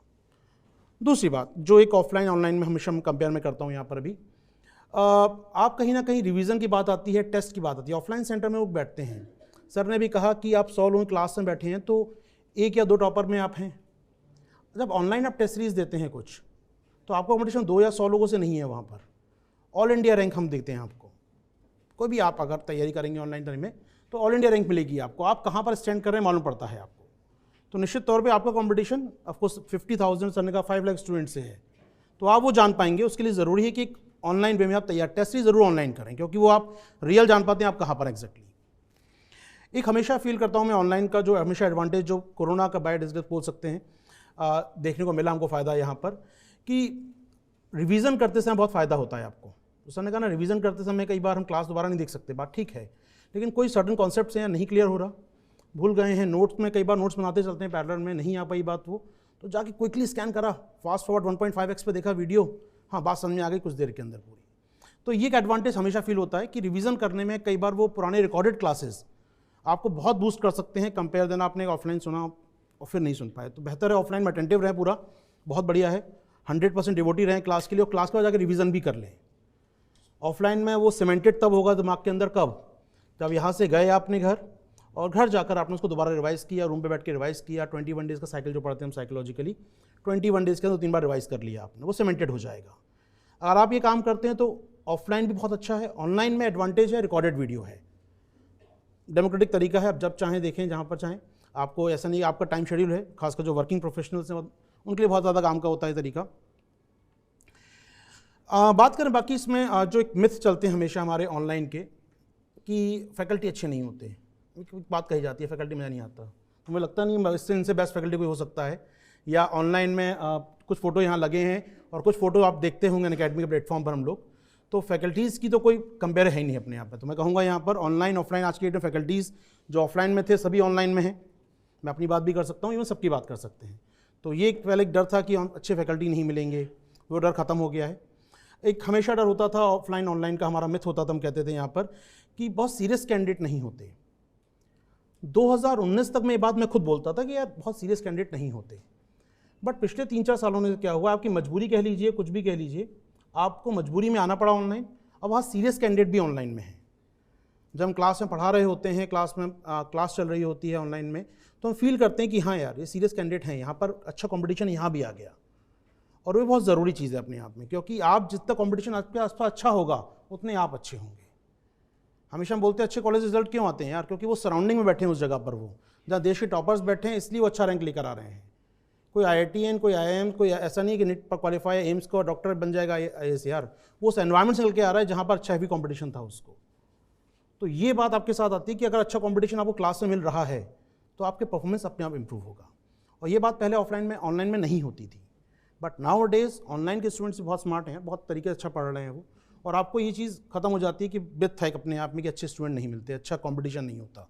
तो अच्छा कंपटीशन है वहाँ पर, अच्छे स्टूडेंट्स हैं, अच्छे फैकल्टी हैं। मैंने कहा ऑफलाइन के अपने फ़ायदे हैं, ऑफलाइन के अपने फ़ायदे ये होते हैं कि क्लास में चूँकि आप होते हैं, यहाँ पूरा फोकस यहाँ पर होता है आपका, आप 2-2.5 घंटे क्लास करते हैं, पूरा फोकस पोडियम पर होता है, कहीं और दिमाग नहीं चल रहा होता। घर की चिंता घर छोड़कर आते हैं, अब यहाँ जब आते हैं तो इससे बड़ा एडवांटेज कुछ नहीं है। लेकिन ऑनलाइन में अगर अभी आप काम कर पाते हैं, सीरियसली काम कर पाते हैं, तो ऑनलाइन से बड़ा एडवांटेज भी कुछ नहीं है। फिर इसलिए मैं कहता हूँ हाइब्रिड मोड में हम रहें तो हमेशा अच्छा रहता है। इसके अलावा जो एक हमेशा मिथ होता है कि सर रिवीजन करते समय मुश्किलें होती हैं, टेस्ट सीरीज हम लगा लिया। अब एक डर हमेशा होता है यहाँ पर, इसमें आप क्या डाउट क्लियर कर पाएंगे, जैसे हम लोग होता है ऑफलाइन में आते हैं, लेक्चर ख़त्म किया, लेक्चर ख़त्म करके आप होता है सर को पकड़ लेते हैं, सर बता दीजिए। और कई बार ऐसा हुआ है, मेरे संग खुद हुआ है, सर के साथ भी हुआ होगा, क्लास लंबी चली 2 घंटे 2.5 घंटे, और कई बार 2 घंटे हम खड़े रहते हैं प्लेटफॉर्म पर कि क्वेरीज हैं बच्चों की। तो वो जो डाउट सेशन होते थे, आपको लगता है ऑफलाइन 1-to-1 टीचर से मिलने का मौका मिल जाता है, वो यहाँ एडवांटेज हमेशा होता है। ये एडवांटेज अब आपके पास ऑनलाइन में भी है, वहाँ भी आपके पास मेंटोर्स हैं, वहाँ भी आपके पास गाइड हैं, वहाँ भी आप टीचर से स्पेशल ले सकते हैं, बात कर सकते हैं, क्वेरीज फॉर्म है, मल्टीपल टाइप से पूछ सकते हैं चीज़ों को। तो ये इंप्रूवमेंट अभी हमने देखा है 3 सालों में होता हुआ। अब ऑनलाइन केवल लेक्चर डिलीवर करके चले जाना, शट डाउन करके बैठ जाना नहीं है, अब आफ्टर क्लास भी आपके साथ जुड़े हुए हैं आप फैकल्टीज़ और मेंटोर्स आपके। तो जो एक समस्या थी या डाउट कौन क्लियर करेगा हमारा, वो रेज हैंड का ऑप्शन आ चुका है मल्टीपल प्लेटफॉर्म पर हमारे। इवन आप किसी भी क्लास में प्लस पे बात करें या ऐप पे देखें या हमारे यूट्यूब पे भी देखें, तो आप क्वेश्चन पूछते तो फैकल्टी आपको जवाब देंगे। एक चीज़ और जो होता है, जो मुझे हमेशा एडवांटेज फील होता है, क्योंकि मैं ऑफलाइन में हम लोग देख रहे हैं 2014-15 के बाद से जो बड़ा स्विच हुआ, पहले यूपीएससी का सिलेबस ना 12 महीने में कवर हो जाता था। ऑफलाइन में हम खुद कराते थे 12 महीने, मैक्सिमम हुआ तो 1 साल हुआ आपका, 13-14 महीने मैक्सिमम कवर खत्म। आजकल उसी प्रोसेस को हमने 2 साल कर दिया है। यार आप आए हैं फ्रेशर 2020-22 में, आप आए 23 साल लगाए मान लीजिए, अभी आए हैं आप, और मैं आपसे कहूँगा एग्जाम को 2026 में देना है, तो 5 ईयर प्लान तो गवर्नमेंट ने बंद कर दिया यार, हमारा आप क्यों चल रहे हैं लेकर उसको। तो ऐसा नहीं हो सकता है कि यार आप अभी आए हैं और 2 साल बाद तैयारी करो, सेकंड अटेम्प्ट में प्लान कर रहे हो सीरियस नोट, तो 25, 26, 27 की बात आप करें यहाँ पर, वो मोटिवेशन, वो एनर्जी खत्म हो जाएगी यार। फिर बैठेंगे 27 वर्कशॉप में आके, नहीं इस साल कैसे निकालें पीटी। तो वो नहीं चाहिए ना आपको यार, आपको चाहिए सिलेबस कंसाइज हो, जल्दी खत्म होना चाहिए। और ऑफलाइन में प्रयास होता है, हमारी पूरी टीम प्रयास करती है ऑफलाइन में यहाँ भी कि मैक्सिमम जल्दी खत्म हो पाए सिलेबस, एक टाइम फ्रेम दिया जाता है, क्लास टाइटली पैक की जाती है आपके लिए। ऑनलाइन का एक एडवांटेज हमेशा मानता हूँ मैं इस बात को कि आपके हाथ में है कि कब खत्म करना है क्लास। आप लोग 12 मंथ में, इवन 10 मंथ में, इवन 9 मंथ में भी खत्म कर चुके हैं, मैं देख चुका हूँ। मल्टीपल सा प्लेटफॉर्म हमारे पास, मल्टीपल क्लासेस चलती हैं पैरेलल में, तो इन अ डे 2-3 सेशन लेकर आप उसको पैकअप कर सकते हैं 9 से 10 महीने में। ठीक है, 12 महीने 14 महीने करने का अच्छा समय होता है अपने आप में। यहाँ से आप तैयारी शुरू करते हैं तो भी 14 महीने आपके पास हैं प्री का तैयार करने के लिए, फिर 3-4 महीने और रहेंगे आपके पास, एक्स्ट्रा कुछ एडिशनल आंसर राइटिंग करनी है या मेंस से कुछ और प्रैक्टिस करनी है, स्पेसिफिक मेंस करना है, तो आपका 3-4 महीने और रहेंगे। तो ये अच्छा टाइम है शुरू करने का, लेकिन हमेशा प्लान कीजिए 24 का सिलेबस आप खत्म हो जाए 1 साल के अंदर। और आप सोचते नहीं यार मेरा खत्म होगा नेक्स्ट ईयर अप्रैल लास्ट में जाकर, बात नहीं बनेगी। तो कुछ इस प्रकार का बनाइए शेड्यूल अपना कि अगले साल मुझे 12 महीने के अंदर खत्म करना है। और ये एडवांटेज आपको एक हमेशा ऑनलाइन में रहता है। ऑफलाइन में लिमिटेशंस होती हैं कि बहुत ज़्यादा आप नहीं आ सकते क्लास में। 6 घंटे हम कहेंगे बैठ जाओ यार, तो आप ही कहेंगे सर क्या कर रहे हो यार, हम दिल्ली पढ़ने थोड़ी आए हैं, तो हमें और भी काम करने दिल्ली में आके, बहुत सारी एक्टिविटीज़ और भी करनी है, एक्स्ट्रा करिकुलर एक्टिविटीज़ और भी होती हैं करने के लिए आपके पास। तो थोड़ा सा फोकस करें यार, मतलब ऐसा नहीं कि नहीं हो सकता, लेकिन चूँकि संस्थानों की चूँकि बैचेस मल्टीपल बैचेस होते हैं, लिमिटेड इंफ्रा होता है, उसी में आप बाकी बैचेस भी लगाने हैं, तो 2 घंटे 3 घंटे मैक्सिमम देते हैं एक बैच को, उससे सिलेबस थोड़ा लंबा हो जाता है। वरना एक ही क्लासरूम में 6 घंटे बैठ जाओ यार, क्यों नहीं होगा सिलेबस। तो थोड़ा सा अपना एक काम करें, एनी हाउ सिलेबस दिमाग में रखें, नेक्स्ट ईयर फरवरी मास तक मुझे खत्म करना है। सिलेबस खत्म होगा तभी आपकी तैयारी शुरू होगी। आपको लगता है तैयारी आज शुरू होगी, नहीं, तैयारी उस दिन शुरू होगी, आपको एक बार स्कैन कर लेंगे पूरे सिलेबस को, फिर आपको समझ में आएगा ना यहाँ से अब पढ़ना चालू करना है। अभी मधुकर सर ने एक बहुत अच्छी बात कही, मैं 2 मिनट जोड़ूंगा करंट अफेयर्स की बात को। चूँकि मीडिया इंडस्ट्री में रहा हूँ लंबे समय तक, सनसेट टीवी में, रॉयल राजसभा टीवी में, उसके बाद अपना डॉक्यूमेंट्री मेकिंग में, मीडिया में एक बात रहो, मीडिया में होता क्या है हमारे यहाँ पर, या जो सेंसेशनल वीडियोज़ बनाते हैं कि अब थर-थर कांपेगा चाइना और भागेगा पाकिस्तान टाइप का, तो ये जो वीडियोज़ बनते हैं करंट अफेयर्स के नाम पर, उसमें मतलब मैं एज अ स्ट्रेटेजिस्ट बोल रहा हूँ, मैं अपनी स्ट्रेटेजी बात करता हूँ। हम लोग बात करते हैं उन यूट्यूबर्स से कि यार क्या कर रहे हो तुम लोग, कहते थे सर हम लोग क्या करते हैं, पाकिस्तान का नाम लगा दिया, तो उसके बाद कमेंट बॉक्स में हमारी इंडियन जनता कमेंट करेगी, उसको देख के पाकिस्तानी कमेंट करेंगे। तो सर ने बोला कि 40 करोड़ जनता ना, पाकिस्तान की जनता भी जोड़ लीजिए इसके अंदर, ठीक है। इवन आजकल गूगल ने ट्रांसलेटर शब्द दे दिया आपको, चाइनीज़ भी जोड़ लीजिए उसके अंदर। आप सोच सकते हैं कितना बड़ा व्यूअर हो जाता है देखने के लिए, और उसी को टारगेट में रख के वीडियो बनाए जा रहे हैं करंट अफेयर्स के। तो प्लीज़ वो एक अपना पॉइजन है यार, उससे दूर रहो तो अच्छा है। वो पॉइजन है, रियली पॉइजन। आपको लगेगा यही करंट अफेयर्स है, तो प्लीज़ मत करना ऐसा काम। बहुत स्ट्रिक्ट एडवाइस है कि यूट्यूब का यूज़ कैसे करना है आपको मालूम होना चाहिए। वो सोशल मीडिया एक टूल है, एक ताकत है अपने आप में, उसका यूज़ करिए। आप ऑफलाइन है, ऑनलाइन, वॉटेवर किसी प्लेटफॉर्म पर आप हैं, उस टूल का सही से यूज़ करेंगे तो आपके बेनिफिट में आएगा, अदरवाइज वो सोसाइटल टूल है। कई हमने सुनते हैं ब्यूरोक्रेट्स को जो बन जाते सेलेक्ट होते हैं, सर मैं तो कभी यूज़ ही नहीं किया। मैं एक स्टूडेंट से बोल रहे थे सर मैंने अभी व्हाट्सएप चालू नहीं किया 1.5-2 साल से अपना। ये भी नहीं है, मतलब व्हाट्सएप भी ज़रूरी है, क्योंकि आप जिस फील्ड में जाने वाले हैं टेक्नोलॉजी का पार्ट होना भी ज़रूरी है, लेकिन व्हाट्सएप अपने लिए यूज़ करें, अपने काम पढ़ाई के लिए यूज़ करें। यूट्यूब पर आप क्या देख रहे हैं, कितना देख रहे हैं, बहुत लिमिट होना चाहिए, टाइम कितना देखना है यूट्यूब। मुझे बहुत ज़्यादा एक्सेस कर रहे हैं यूट्यूब को, ऐसा होगा तो समय अपना ख़राब कर रहे हैं आप। तो प्लीज़ एक श्योर कीजिए बैलेंस को, कि बैलेंस बना के चल पाएँ। बाकी मैं आपके साथ रहूँगा इस बैच में, बताया सर ने। साइंस टेक में हम लोग बात करेंगे आपके साथ, और डिफरेंट प्रकार की चर्चा होती रहेगी। बीइंग अ मेंटोर यार, सिर्फ साइंस टेक की बात कर रुक जाए ऐसा नहीं होगा। जब क्लास में चालू होती है क्लास, तो फिर हम लोग कई और बातें करते हैं, जीवन की बात करते हैं जो लाइफ में काम आएंगी, सिलेक्शन में काम आएंगी, कैसे ऑप्शन निकालें, कैसे पीटी को सॉल्व करें। तो निश्चित तौर पे मल्टीपल बातें होती रहेंगी आपके साथ, लेकिन हाँ ऑफिशियली रेजोनेट में हूँ मैं साइंस टेक के लिए आपके साथ, उसकी बात तो ज़रूर करूँगा। अब साइंस टेक की बात छेड़ी सर ने, तो मैं एक बात जोड़ दूँ यहाँ पर। जैसे सर ने कहा कि एसएसएल भी लॉन्च हुआ, पीएसएल भी, जीएसएल भी लॉन्च हुआ, भूकंप की बात सर कर रहे थे अभी। अभी इंडियन एक्सप्रेस में परसों आया कि अर्थक्वेक का प्रेडिक्शन करने के लिए, एस्टिमेट लगाने के लिए अर्थक्वेक आ सकते हैं। टेक्नोलॉजी डेवलप कर रहे हैं वैज्ञानिक, इलेक्ट्रोटेलरिक वेव्स का उन्होंने स्टडी करना चालू किया। अब ETC क्या होती है, ETW क्या होती है, इसका स्टडी करना। मुझे याद आता है यूपीएससी, थोड़ा पीछे ले जाऊँ मैं, आज से कुछ साल पहले एक साइंटिस्ट थे इटली के, उन्होंने कहा नहीं यार है ना, हमारे पास एक ऐसी वेव ने खोजी हैं जिनकी स्पीड लाइट से भी ज़्यादा है। दुनिया में तहलका मच गया, अरे ये क्या हो गया, मतलब ऐसी स्पीड वाली वेव्स आ गई जो लाइट की स्पीड से ज़्यादा चल रही हैं। तो आइंस्टीन फेल हो गए यहाँ तो। अब यूपीएससी ने क्वेश्चन निकाला कि वो एक्सपेरिमेंट किस लैब में हुआ, क्वेश्चन पूछा ओपन ग्रासो कहाँ पर है, ये पीटी क्वेश्चन आया वहाँ पर। ऐसा नहीं कि, लेकिन उसने बेसिक साइंस को टच नहीं किया, उसने बात की आपसे उस क्वेश्चन के ऊपर। अभी सर ने कहा कि रामानुजम बात हुई, हैदराबाद में ओपनिंग हुई लास्ट, एक सोमनाथ मंदिर में सोमनाथ सर्किट का उद्घाटन किया था पीएम साहब ने। पीएम साहब खुद गए थे वहाँ पर, तो जब गए थे तब एक एडिटोरियल आया था द हिंदू में, कवर किया था द हिंदू ने, कि क्या हमारे हेड ऑफ द स्टेट को, हमारे पीएम को एक सेकुलर या एक हिंदु इवेंट में जाना चाहिए, एक मंदिर के सर्किट के उद्घाटन में जाना चाहिए। तो डिबेट आई कि नेहरू के ज़माने में राजेंद्र प्रसाद गए थे तो एक कंट्रोवर्सी हुई थी, नेहरू ने मना किया था मत जाइए आप। यूपीएससी ने एग्जीक्यूटिव ऑप्शन दे के पूछा आपसे कि किस राष्ट्रपति ने सोमनाथ मंदिर का उद्घाटन किया था 50s में, उसमें शायद राधाकृष्णन जी का नाम दिया था, जो कि आर्टिकल क्लियर कह रहा था आपका कि वो राजेंद्र प्रसाद की कंट्रोवर्सी थी। और बुक के अंदर भी है, वैसे हिस्ट्री की बुक पढ़ते होंगे उसमें भी है। तो करंट अफेयर्स को यूज़ कैसे करना है आपको समझ में आना चाहिए। यहाँ पर करंट अफेयर्स में जो भी इवेंट आ रहे हैं उसका बेसिक बहुत क्लियर होना चाहिए। आपके being a point of UPSC में आप हैं तो आप तैयारी कर रहे हैं, उसका बेसिक फाउंडेशन आपके बेसिक बुक्स के साथ कहाँ जुड़ता है वो। अभी WTO का जेनेवा मीट हुआ, वहाँ पर कुछ डिक्लेरेशन निकल के आया, कुछ इशू भी निकल के आए कि यार ये बातें नहीं बन पाई। 17 जून को जो मीटिंग हुआ उस पर क्वेश्चन यूपीएससी पूछ सकता है, कहाँ पर इश्यूज़ हैं, ट्रिब्यूनल में कहाँ फंसा हुआ है मामला, WTO के इश्यूज़ क्या हैं, वहाँ से क्वेश्चन निकल सकता है। अब WTO का चीफ कौन है, वो किस लेडी, वो किस देश से आती हैं, उस करंट अफेयर्स को नहीं पढ़ना है आपको। वनडे एग्जाम के लिए काम आ सकता है, मना नहीं करूँगा मैं, लेकिन आपके यूपीएससी पॉइंट ऑफ व्यू से वो अभी आपके काम का नहीं है। पढ़िएगा, लाइफ में आगे जाकर सिलेक्ट हो जाएगा, बैठिएगा आराम से पढ़ते रहिए, किसने मना किया। लेकिन आपके काम का है यूपीएससी में WTO का बेसिक फंक्शन, इंडिया का रोल WTO में, उसको आपको जानना है। एक बात और मैं जोड़ दूँ यहाँ पर जाने से पहले, अपना अंत करने से पहले चीज़ों को, कि जो मैंने कहा 2023 की तैयारी कर रहे हैं उनके लिए, चूँकि वो भी बैठे हुए हैं काफ़ी देर सुनने के लिए बात मेरी। तो 2023 तैयारी कर रहे हैं दोस्त, तो अभी आपके पास ऑलमोस्ट 100 डेज़ का टाइम है। 100 डेज़ में आपने, मैं मानता हूँ कि पढ़ने बैठे होंगे, पहली बार ऐसा नहीं है, सिलेबस कंप्लीट कर चुके होंगे आप लोग, काफ़ी अपना पूरा तैयारी हो चुकी होगी।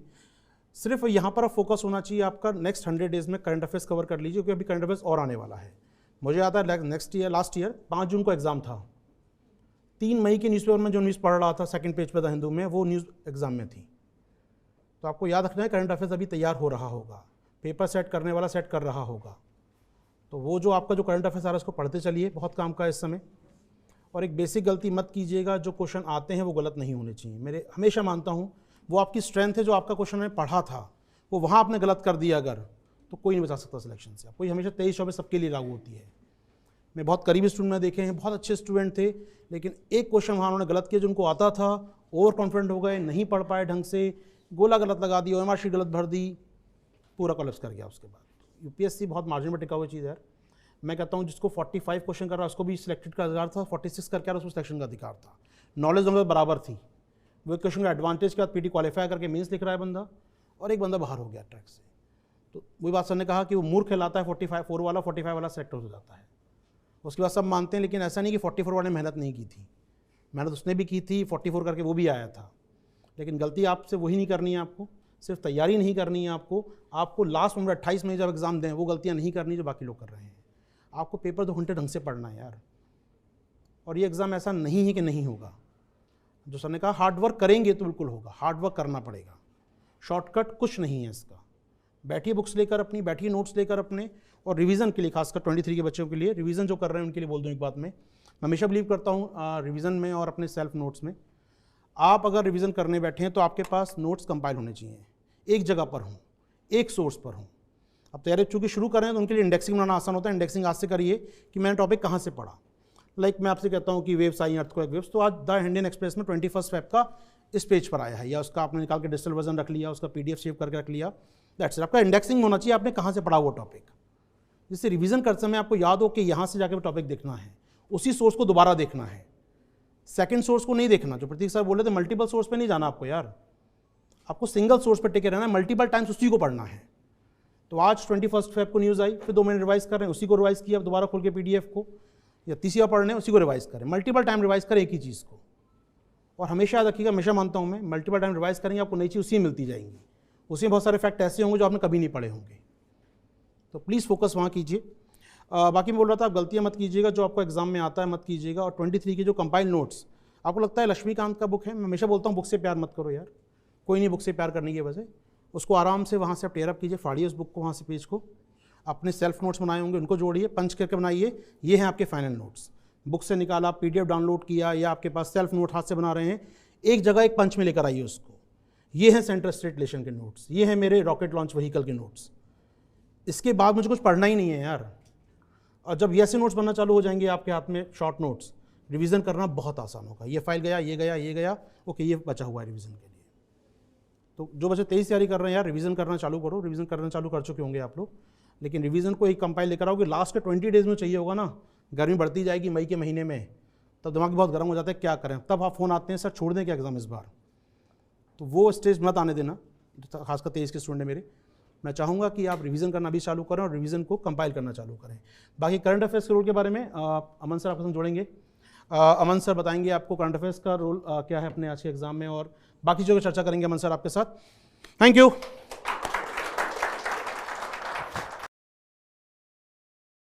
मेरे से पहले 3 बहुत एक्सपीरियंस्ड और सीनियर टीचर्स आप लोगों को बहुत सारी मज़ेदार बातें बता चुके हैं, एंड डेफिनेटली अगर आप उन चीज़ों को फॉलो करोगे you will crack the examination. मेरा एक्सपीरियंस सबसे बहुत ज़्यादा कम है, बट जितना है मैं उसको डेफिनेटली कंपाइल करके आप लोगों के सामने रखने की कोशिश करूँगा। जो लोग मेरे बारे में जानते हैं अच्छा है, जो नहीं जानते हैं बाकी स्क्रीन पे लिखा हुआ है। I started teaching in 2017 and 2017, 18 और 19 के बाद then I shifted on Unacademy's platform for the plus classes. उससे पहले यूट्यूब पे मैं करंट अफेयर्स करता था and I was one of the most watched person for the Hindu analysis. The reason I left YouTube, उसका सबसे बड़ा reason पहले ही सर ने डिस्कस किया कि वो जो तड़कती भड़कती खबरें थी मैं उनके साथ डील नहीं कर पाया, जिसके अंदर एटलीस्ट जो मैं प्रेजेंट करना चाहता हूं वो मैं प्रेजेंट कर पाऊं। करंट अफेयर्स मेरे हिसाब से उस नमक की तरह है खाने में जिसके बिना खाने का मज़ा ही नहीं आएगा, टेस्ट ही नहीं आएगा।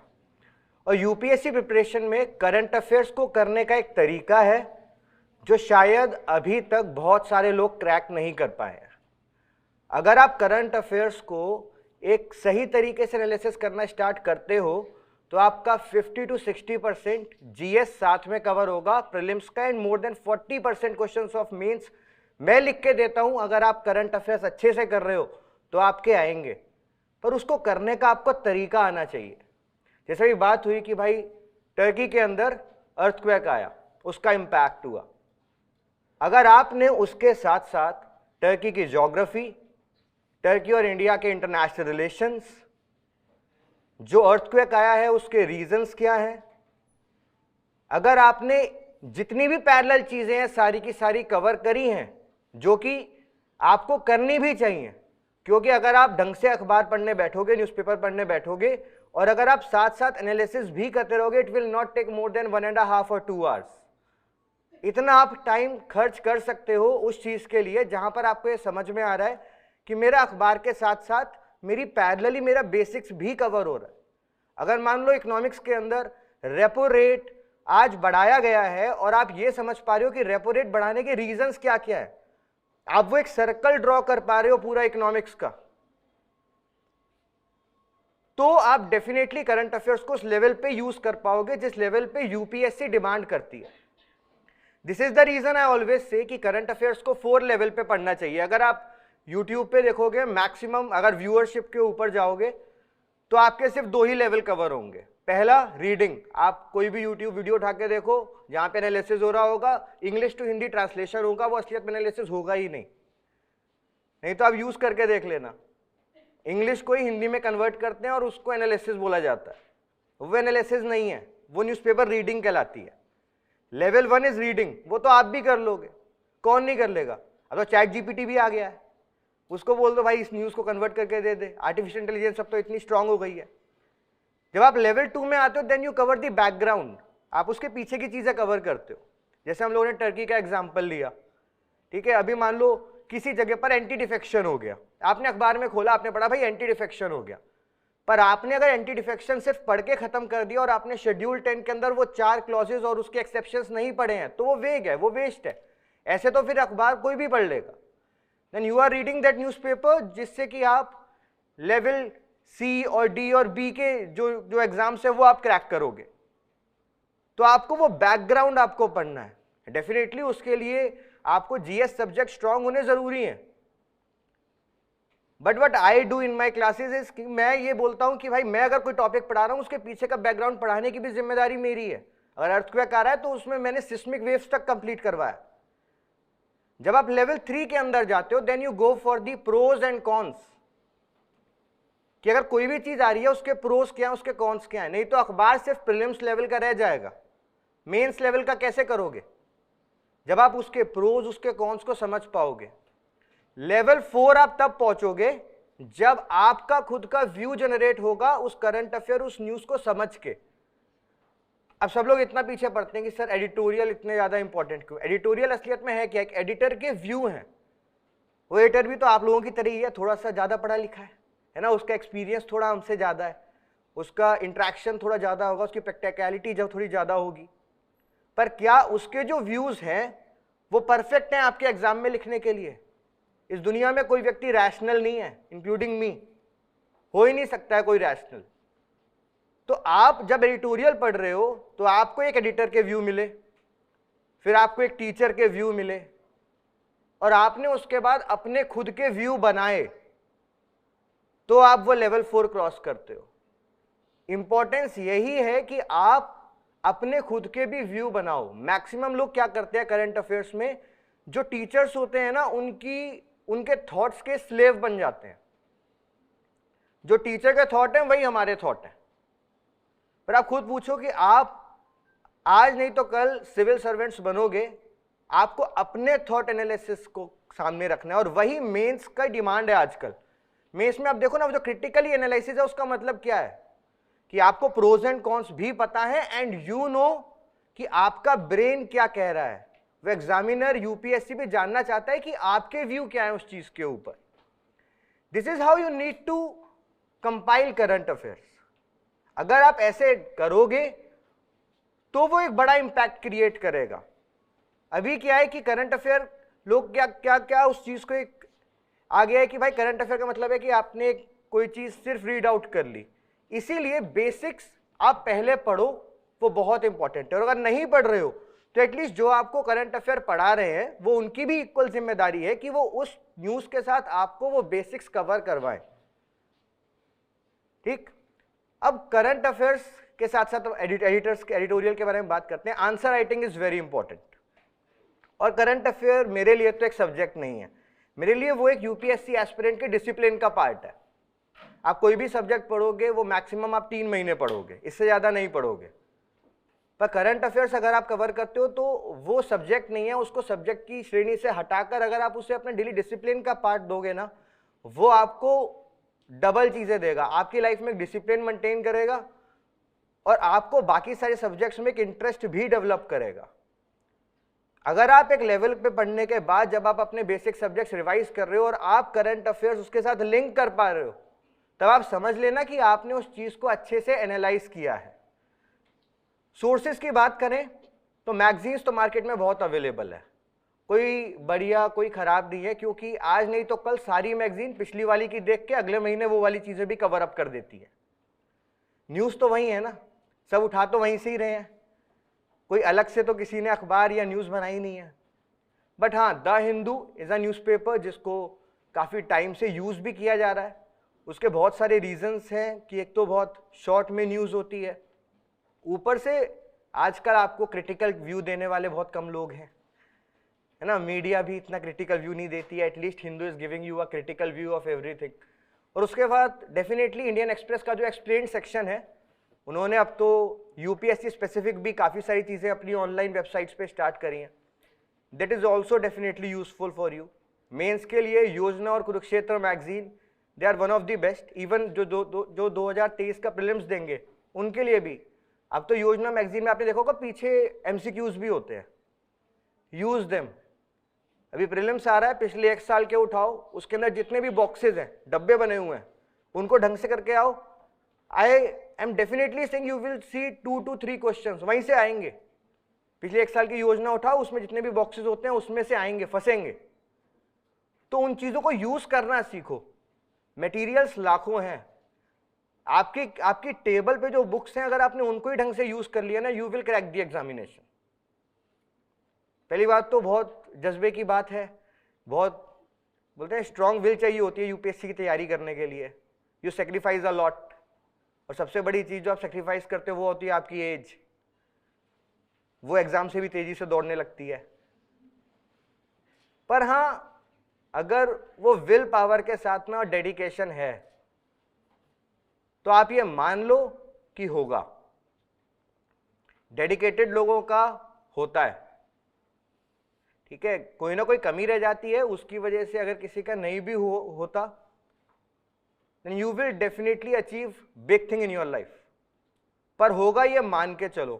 अभी सर ने प्लान बी की बात की, दैट वाज लाइक ब्रिलियंट, बिल्कुल सही बात है। हर चीज आप, आजकल बहुत सारे बच्चे हर चीज जो वेब सीरीज चल रही है उनसे लिंक कर रहे हैं। सर ने बिल्कुल सही बात की, आप एक जंग में लड़ने से पहले आप पहली हार मान रहे हो कि नहीं ये वाली जंग तो ठीक है, हार गए तो बताओ फिर क्या होगा मेरे साथ। भाई कोई राजा कभी जंग में जाने से पहले ये नहीं पूछता है, वो जीत का तिलक करा के जाता है। आप भी यही सोचो, अपने घर से तिलक करा के निकले हो,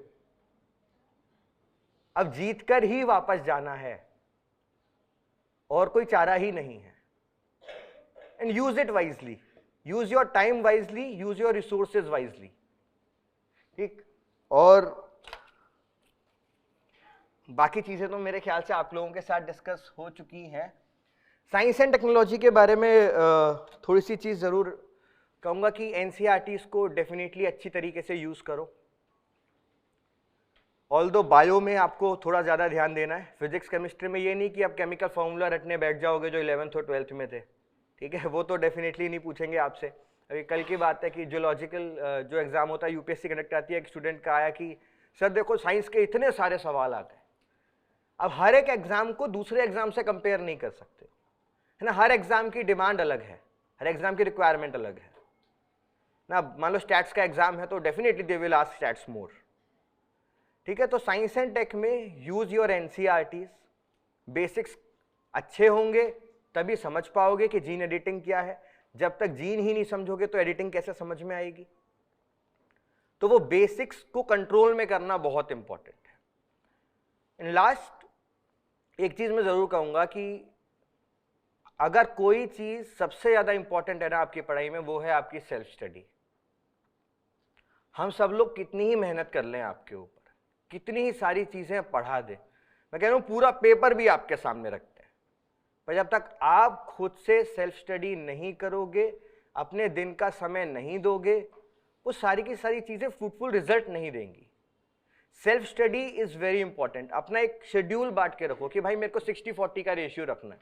अगर अभी मेरी इनिशियल स्टेज है, क्योंकि अभी मैं नया नया लर्न कर रहा हूं, तो मैं 60% टाइम अगर अपना क्लासेस में दे रहा हूं, try to give your 40% time in self study also.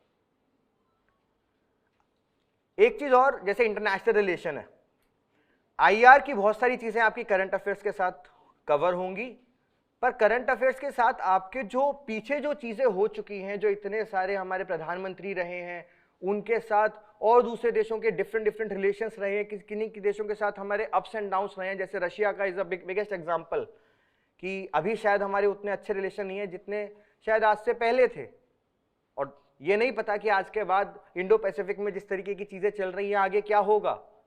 तो यू नीड टू अंडरस्टैंड कि पीछे की चीजें क्या हैं।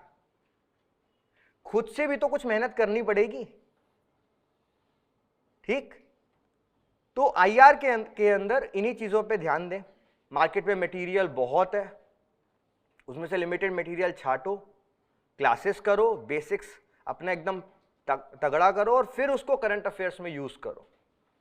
या जब करंट अफेयर्स पढ़ रहे हो और कोई चीज आपको लग रही है कि नहीं भाई, अभी जैसे इंडिया टर्की को मदद भेज रहा है, बट पिछले कुछ इवेंट्स में टर्की ने हमको डेफिनेटली सपोर्ट नहीं किया, नहीं इवन ओआईसी में भी नहीं किया, जब ओआईसी में इंडिया के खिलाफ बहुत सारी बातें होती हैं। तो वहां पे एनालाइज करो कि ये इंडिया की जो सॉफ्ट पावर है, इंडिया ये चीज क्यों यूज कर रहा है, इंडिया के लिए टर्की इतना इंपॉर्टेंट क्यों है आज की डेट। टर्की के आसपास की जो ज्योग्राफी है उसको एनालाइज करो, कौन कौन सी लेक्स आ रही हैं, टर्की कौन कौन से देशों से टच कर रहा है। टर्की के अभी रिलेशन जैसे यूएस के साथ भी अच्छे नहीं चल रहे हैं, तो क्यों अच्छे नहीं चल रहे हैं। और ये चीजें सिर्फ और सिर्फ एग्जाम के लिए मत पढ़ो, ठीक है। अब जैसे न्यूज़पेपर में तो ये भी चीजें आएंगी, किसी का मर्डर हो गया, ये हो गया, तो वो तो चाहे आप एग्जाम के लिए तो दूर दूर की बात है, वो तो अपने लिए भी मत पढ़ो, क्यों दिमाग खराब करना है। Mental peace is very important in this examination.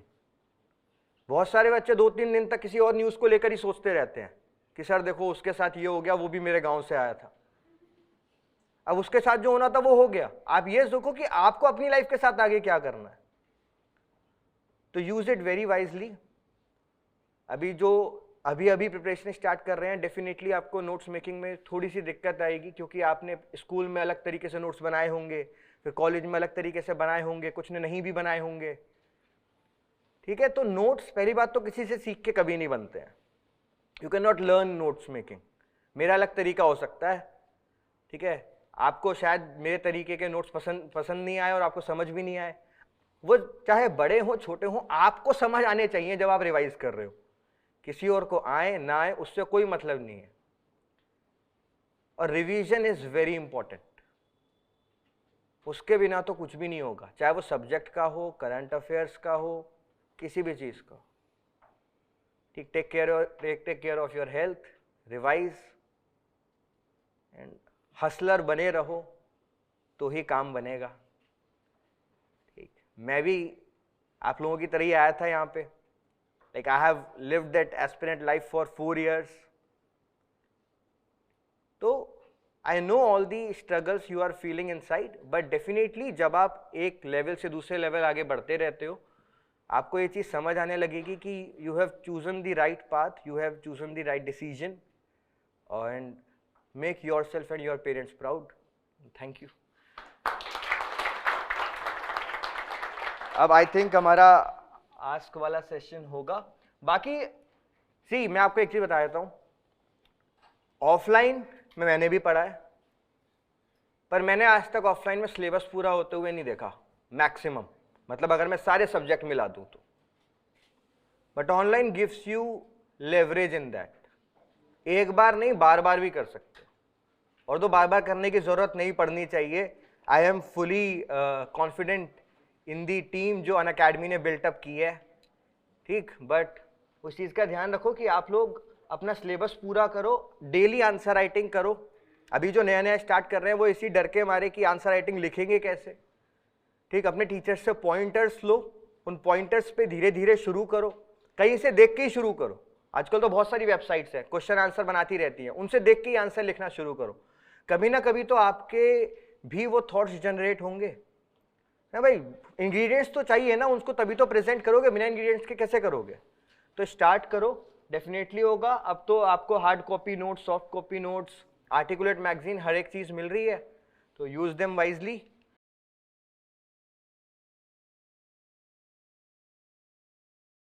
Sir मेरा डाउट्स नहीं है एक्चुअली, मेरा प्रिपरेशन में ये प्रॉब्लम हो रहा है कि जैसे मैं 10 दिन पॉलिटी पढ़ लिया तो मुझे लगता है कि अरे बाकी का सब छूट गया, then I look forward to modern India, तो मॉडर्न में चला जाता है क्योंकि मॉडर्न ज़्यादा पूछता है, फिर मॉडर्न में शिफ्ट हो जाता है तो फिर साइंस एंड टेक रह जाता है। ऐसे होके मेरा एक ऑर्गेनाइज वे में प्रिपरेशन नहीं हो पा रहा है, तो मुझे क्या करना चाहिए उसके लिए? एक को पकड़ते हैं तो दूसरा लगता है कि अधूरा है, दूसरे को कर रहे हैं तो लग रहा है पहला तो अभी पूरा हुआ ही नहीं है। देखो, इसके 2 तरीके बेस्ट हैं। सबसे पहला कि जब आप एक सब्जेक्ट स्टार्ट करें तो आप उसे कंप्लीट करें। एक टाइम के बाद उसमें ऐसा बोरियत भी होना या लगना कि ये तो चल ही रहा है, दूसरा कब होगा, तो बेस्ट रहेगा आप जब एक सब्जेक्ट लेते तो उसको पूरा कवर करें। बट मैं इसकी जगह एक और सजेशन देता हूं कि आप एक साथ 2 सब्जेक्ट लेकर चले। उससे क्या होता है कि आप टाइम को अच्छा मैनेज कर पाते हैं, और अगर आप 2-2 सब्जेक्ट के पेयर बनाते हैं तो ज़्यादा से ज़्यादा, जैसे सर ने कहा 6 से 7 सब्जेक्ट बड़े इंपॉर्टेंट है, 3 पेयर में सारा सिलेबस कवर हो जाता है। तो ऐसी सिचुएशन में आप 2-2 सब्जेक्ट को लेकर चलेंगे, बेस्ट होगा। जब तक कि एक सब्जेक्ट कंप्लीट ना हो उसके प्लेस पर नया सब्जेक्ट ना उठाए। हाँ, ये जो कभी कभी डर लगता है कि सर दूसरा कब पूरा होगा, अगर ऐसा सिचुएशन आ भी जाए तो आप एक दिन अपना डिसाइड कर दीजिए कि अभी सब्जेक्ट को मैं पूरा खत्म कर दूंगा। फॉर एग्जाम्पल, आज का दिन है वेडनेसडे, और वेडनेसडे मुझे ऐसा लग रहा है कि बहुत टाइम हो गया, ज्योग्राफी कब खत्म होगा, आप डेट लिख दो उस पर, सैटरडे फाइनल, जितना हो जाएगा उतना, नहीं तो क्लोज। तो उससे आपको एक टर्मिनेशन मिल जाएगा कि हाँ अब इसके बाद मैं इस सब्जेक्ट को नहीं पढ़ूंगा। तो पूरे एनर्जी के साथ उस बचे हुए 3-4 डेज में जितना 90%, 80% कवर होता है, 100% तो मास्टर तक कवर नहीं करा पाता है। सो सिंपली आप एक टर्मिनेशन दीजिए, उसको एक टर्मिनेट पॉइंट बनाइए कि अब इसके बाद मैं इस सब्जेक्ट को और कवर नहीं करूंगा। तो बीइंग अ प्रैक्टिकल अप्रोच मैं बहुत ही सक्सेसफुली देख रहा हूँ स्टूडेंट के संग जो पिछले सालों में किया है। हम एक इंडेक्सिंग तैयार करते हैं। लाइक पॉलिटी आप पढ़ने बैठे, लेट्स एज्यूम पॉलिटी में 100 टॉपिक हैं, तो पढ़ने शुरुआत करने से पहले उसकी इंडेक्सिंग कर लो। लाइक सेंटर स्टेट रिलेशन 3 पार्टें बांटेगा, administrative relation, financial relation, part में बांटो। आप बांटें पंचायत तो local body, urban local body, rural local body, 100 points बनेंगे आपके, 100 इंडेक्स बन गया। आप जो जो टॉपिक करते जाए मार्क करते जाइए उस पर, ये मेरा टॉपिक हो गया। आपको समझेगा 100 टॉपिक में से मेरे 80 टॉपिक हो गए, पढ़ने का मन नहीं कर रहा। आपको समझेगा 20 टॉपिक बचे हैं यार, पढ़ने का मन अपने आप करेगा फिर आपका। और चलिए आज नहीं बंद कर रहा, हटाइए, यहाँ पर लाइन मारिए, नेक्स्ट टॉपिक उठाइए, हिस्ट्री टॉपिक बना रखें, वहाँ चालू कीजिए पढ़ना। लाइक माइलस्टोन यार, हम कोई सड़क पर जा रहे होते हैं, अब बहुत दूर का सफ़र है, अब माइलस्टोन क्या करता है बताता हूँ कि 89, 79, 78 किलोमीटर, तो मुझे जर्नी करने मज़ा आता है। हम यार इतना तो हो गया, इतना बचा है। अब हाईवे पर ड्राइव करते हैं हम लोग, आराम से कर जाते हैं, मुझे मालूम है यार दिख नहीं रहा पत्थर यहाँ तो कोई, मैं चलते जाऊँगा बोर हो जाऊँ गाड़ी चलाते जाते। आपको माइलस्टोन क्यों लगाए जाते हैं? इससे आपको जानकारी रहे कि आप करीब पहुँच रहे हैं मंजिल के। वही बात इंडेक्सिंग बनाते हैं हम लोग अपने यहाँ। इंडेक्सिंग इतने टॉपिक हो गए, फाइन, ये मेरा आज का हो गया कोटा, नहीं हुआ पूरी बात नहीं, यहाँ तक लाइन करा, मैं किसी और टॉपिक पढ़ सकता हूँ। तो रिवीजन करने या मैं जानता हूँ इतने टॉपिक हो गए ना मेरे, तो 40% सिलेबस हो गया ना, तो मैं ऐसे नहीं लगे मैं कुछ और स्विच कर रहा हूँ तो गलत कर रहा हूँ।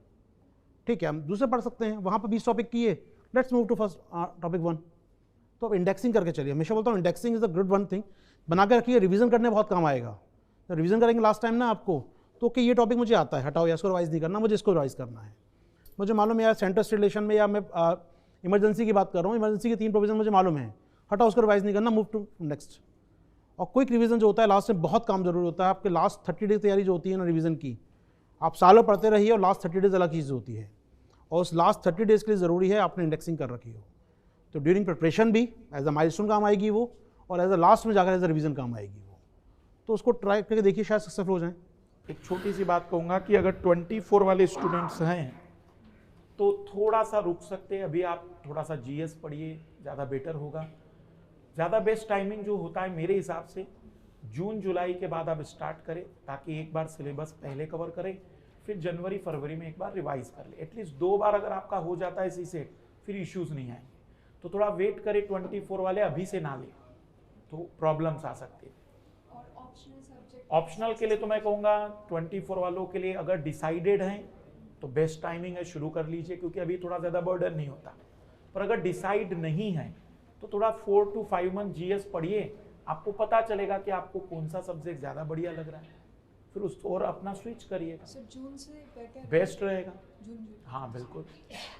सर उसका क्या मतलब ऑप्शनल सब्जेक्ट किस बेसिस में चूज करें? सबसे बेस्ट है आपका इंटरेस्ट, आपको उस सब्जेक्ट का टीचर मिल गया है, क्योंकि ऑप्शनल में आप खुद पीएचडी करने जाओगे तो बहुत टाइम लग जाएगा, और हमें एक पीएचडी जैसा ही पढ़ना है उसे। तो ज़रूरी है पहले आप चॉइस करिए टीचर की, सब्जेक्ट के, जैसे आपने हिस्ट्री चुना तो टीचर की चॉइस करिए कि हाँ मुझे टीचर मिल गया है, फिर आप फाइनल ले लीजिए उसको। बट देखा देखी नहीं करना है, टॉपर ने ले लिया था, पड़ोसी ने लिया है, वो तो चलते ही रहेगा। सर एक बात जो बोलते कि सिलेबस कंसाइज होनी चाहिए, 3-4 महीने में कवर हो जाए, ताकि अब तो मुझे लगता है कि सिवाय मैथिली और 1-2 सब्जेक्ट के अलावा किसी का सिलेबस कंसाइज नहीं रहा। ज्योग्राफी, पीएसआईआर, हिस्ट्री, कोई भी सब्जेक्ट ले लीजिए, मतलब अच्छी तरह से कवर करने में आपको 5 to 6 मंथ लगेंगे। आप ये मत सोचिए, एक जमाने में हमारे टाइम पे एक होता था सब्जेक्ट पाली लिटरेचर, वो हटा दिया यूपीएससी ने, वो था 1.5 महीने का या 2 महीने में कवर हो जाता था।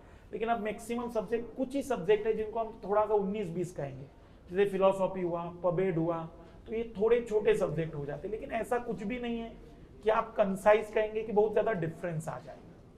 तो 4-5 मंथ्स आइडियल है, आपको 5 to 6 मंथ मान के चलिए, ज्यादा बेटर प्रिपरेशन, मतलब दिसंबर तक आपको कवर कर लेना करना चाहिए, बेस्ट रहेगा, बेस्ट रहेगा। Okay, thank you. Sir Prateek Nayak sir से मैं पूछना चाहता हूँ, ऑप्शनल का डेट लाइन कैसे याद करें, टाइम लाइन?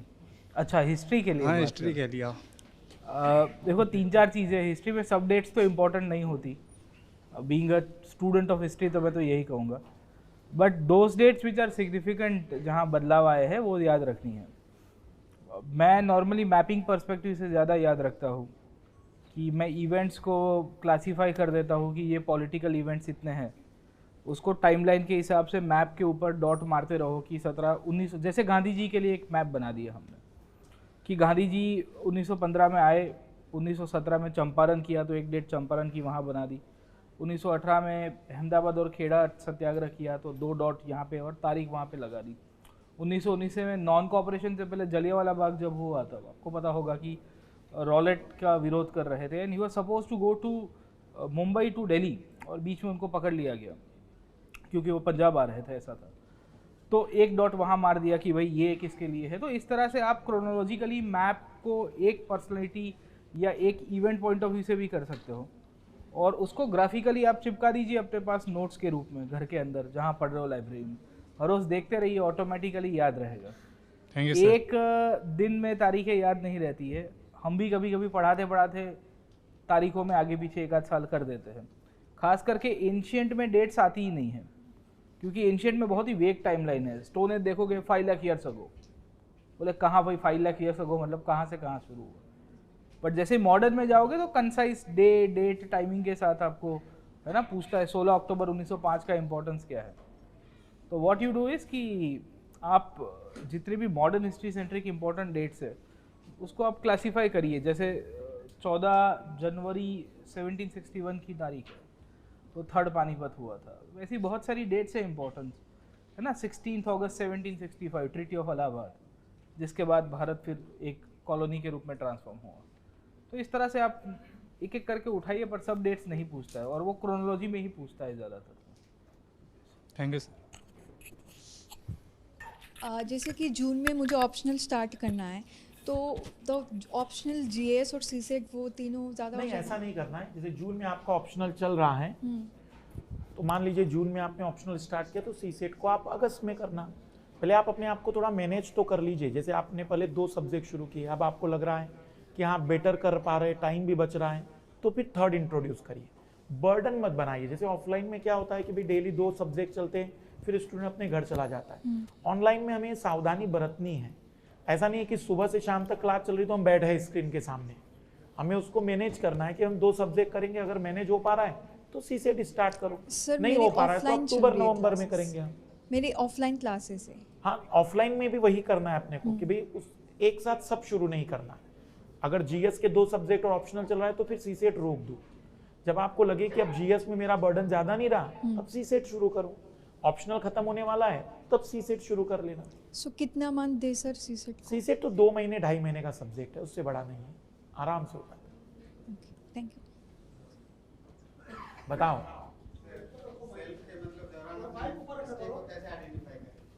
सेल्फ के दौरान नहीं पता नहीं, मतलब क्या नहीं पता चल पाता। नहीं, सेल्फ स्टडी का मतलब जो सर ने बताया, नहीं, सेल्फ भी आप जब कर रहे हैं तो पहले आप किसी टीचर से, ऑनलाइन यूट्यूब पर भी अगर आप देख रहे हैं तो पहले एक बार समझ लीजिए सब्जेक्ट को टीचर से। टीचर केवल सब्जेक्ट नहीं पढ़ाता, उस सब्जेक्ट की टर्मिनोलॉजी, उस सब्जेक्ट के डायमेंशन, उसका दायरा, उन सबको बताता है। फिर उसको आप पढ़ने के बाद जब आप नोट्स बनाते तो उसको आप दोहराएंगे, याद करेंगे, इसको सेल्फ स्टडी कह रहे हैं। या उससे जुड़ी हुई एनसीईआरटी पढ़ेंगे, इसको सेल्फ स्टडी कहे। सेल्फ स्टडी का मतलब उनका ये नहीं था कि आप खुद शुरू करेंगे कि अब मुझे कुछ नहीं, मैं कमरे में बंद हो रहा हूँ और आज से लक्ष्मीकांत को मैं पूरा देख लूंगा। तो ऐसी सेल्फ स्टडी नहीं होगी। पहले आपको टीचर, एजुकेटर, किसी गाइड्स की मदद से पहले एक बार उस सब्जेक्ट को समझना होगा, तो उससे चीजें फिर आपको ये तकलीफ नहीं आएगी। और कहीं दुख? सर मेरा था क्या सर, पहले रिसोर्स नहीं था हमारे पास, लेकिन अभी सर रिसोर्स इतना है कि ऑनलाइन ऑफलाइन दोनों अच्छे। सर ये रिसोर्स सर कैसे बचे? सर सोर्स के बारे में सर आप देखो यार, ये ना एक समय था, मतलब मैं 2009-10 से स्टार्ट करूँ तो कहाँ से पढ़ें ये बड़ा सवाल होता था। मैं अपने सीनियर्स के पास गया, यार क्या पढ़ लूँ करंट अफेयर्स के लिए। एक मैगजीन आती थी पुराने टाइप की कोई, बट इसको देखना, इससे बाहर नहीं जाएगा, उसमें कुछ आता नहीं था कभी।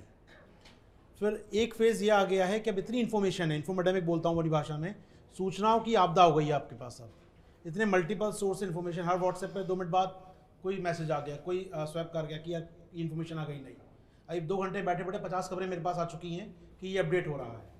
वो शॉर्ट्स वाले आजकल और आ गए हैं, वो इन शॉर्ट वाले 25 वर्ड के अंदर पूरी इन्फॉर्मेशन ले लो आप। कितनी न्यूज़ पढ़ें यार, कहाँ से पढ़ें?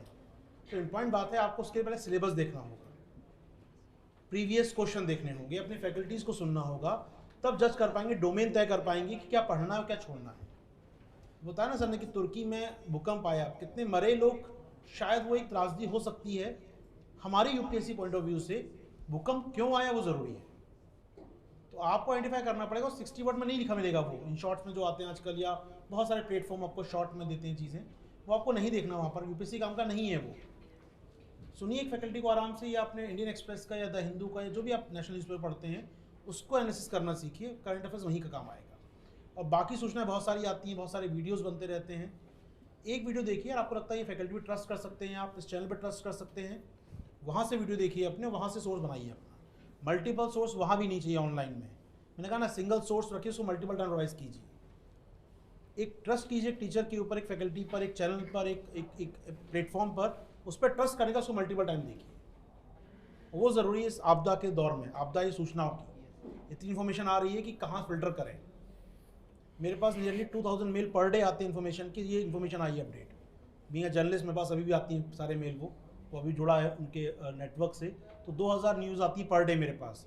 उसमें से यार कौन सी 10 खबरें जो आज बहुत काम की हैं, जो यूपीएससी में आ सकती हैं, उस फिल्टर आउट करना ना बहुत ज़रूरी है। वो आपके फ़ोन पे भी आ रही हैं 2000 न्यूज़, फेसबुक पलटेंगे, आप यूट्यूब खोलेंगे, बहुत सारे वीडियोज़ हैं, तो आपको फिल्टर करना पड़ेगा। और कब हो पाएगा, जब यूपीएससी के माइंडसेट में आप जाएंगे, अब यूपीएससी का सिलेबस देख लेंगे, समझाएगा हाँ यार ये मेरे काम का नहीं है, ये मेरे काम का है, तो उन 2000 में 10 खबरें आप भी निकाल पाएंगे। लेकिन ज़रूरी है उतना यूपीएससी सिलेबस पहले देख लें, प्रीवियस क्वेश्चन देख लें एक बार। टीचर्स से फैकल्टी सुनने का मौका मिलता है, ज़रूर सुनिए अगर सुन सकते हैं तो, नहीं तो अपने सेल्फ स्टडी कर रहे हैं तो पहले फिल्टर करिए सिलेबस देखकर। Thank you. कोई और? आप इस दौर में आ गए हैं कि आर्ट एंड कल्चर क्वेश्चन कम हो गए हैं। ट्राई टू बी काम। एग्जाम हॉल में क्या होगा या अगली बार क्या चीज आएगी वो किसी को भी नहीं पता है, उसके लिए ना मैं प्रिडिक्ट कर सकता हूँ ना आप, ना यहाँ पे कोई। तो आपको बस अपना थोड़ा सा कामनेस रखनी है। इसीलिए सब लोग कहते हैं कि फर्स्ट रीडिंग दो, थोड़ा सा टाइम दो पेपर को, ठीक। अगर आप पहले ही अपना कॉन्फिडेंस लूज कर दोगे कि भाई ये 10 क्वेश्चन नहीं है, अगली बारी उल्टा स्टार्ट कर दिया पेपर और तब भी ऐसा हो गया, फिर तो कोई कुछ नहीं कर सकता। But try to cover up the whole question paper, तभी कॉन्फिडेंस डेवलप होता है कि नहीं मेरे को ये शुरू वाले 10 नहीं आते थे, बट मुझे एंड में पहुंचते पहुंचते मोर देन 50% आते हैं मेरे को, वहां से कॉन्फिडेंस डेवलप होगा। And try to do test series as much as you can, तभी वो वाला फियर खत्म होगा। पता है बोलते हैं ना, बाकी सारी चीजों से ज्यादा खतरनाक होता है अपने मन के अंदर का डर। Try to do as much test of yourself as much as you can. Test series करो, और टेस्ट सीरीज भी ऐसी नहीं उसका एनालिसिस साथ में करो। अगर 1 घंटा आप टेस्ट सीरीज को सॉल्व करने में लगा रहे हो, 2 घंटे उसके एनालिसिस में लगाओ। अगर आप कोई क्वेश्चन कवर कर रहे हो, चाहे वो आपका सही है या गलत है, उसके आसपास की बाकी चीजें भी उसके साथ साथ जब एनालिसिस कर रहे हो कवर अप करो कि अब तो ये गलत हो गया, अगली बार इससे क्या आसपास का कोई भी सवाल आए फिर वो गलत नहीं होना चाहिए। तब फायदा है टेस्ट सीरीज करने का, वहीं से डेवलपमेंट होगा। एंड घबराओ नहीं, जो ये मान के चलो जो मेरे साथ हो रहा है वही सबके साथ भी हो रहा होगा, ठीक है। ये मान लो कि सिलेक्शन और आप में बस वो पहला पेज ही है, बाकी के बचे हुए 6 हैं। पहली बॉल खराब चली गई, इसका मतलब ये नहीं है कि बाकी बॉल पे 6 नहीं मार सकते ना। तो विदाई ले फिर हम लोग। जी धन्यवाद सर। आप लोगों का। जाते जाते एक बात बताना चाहता हूँ, ठीक है ना, जिंदगी की असली उड़ान अभी बाकी है, जिंदगी की असली उड़ान अभी बाकी है, मेरा इरादों का इम्तिहान अभी बाकी है। जिंदगी की असली उड़ान बाकी है, मेरे इरादों के इम्तिहान अभी बाकी है। अभी तो नापी है मुट्ठी भर जमीन हमने, आगे सारा आसमान बाकी है। तो पॉजिटिव माइंडसेट के साथ तैयारी करिए आप लोग, है ना। Don't get into negative zone. And आपकी कोई भी क्वेरी होगी तो will be always available for you. यहाँ प्लेटफॉर्म के ऊपर भी है और ऑनलाइन भी है। Thank you, Unacademy, for giving this opportunity.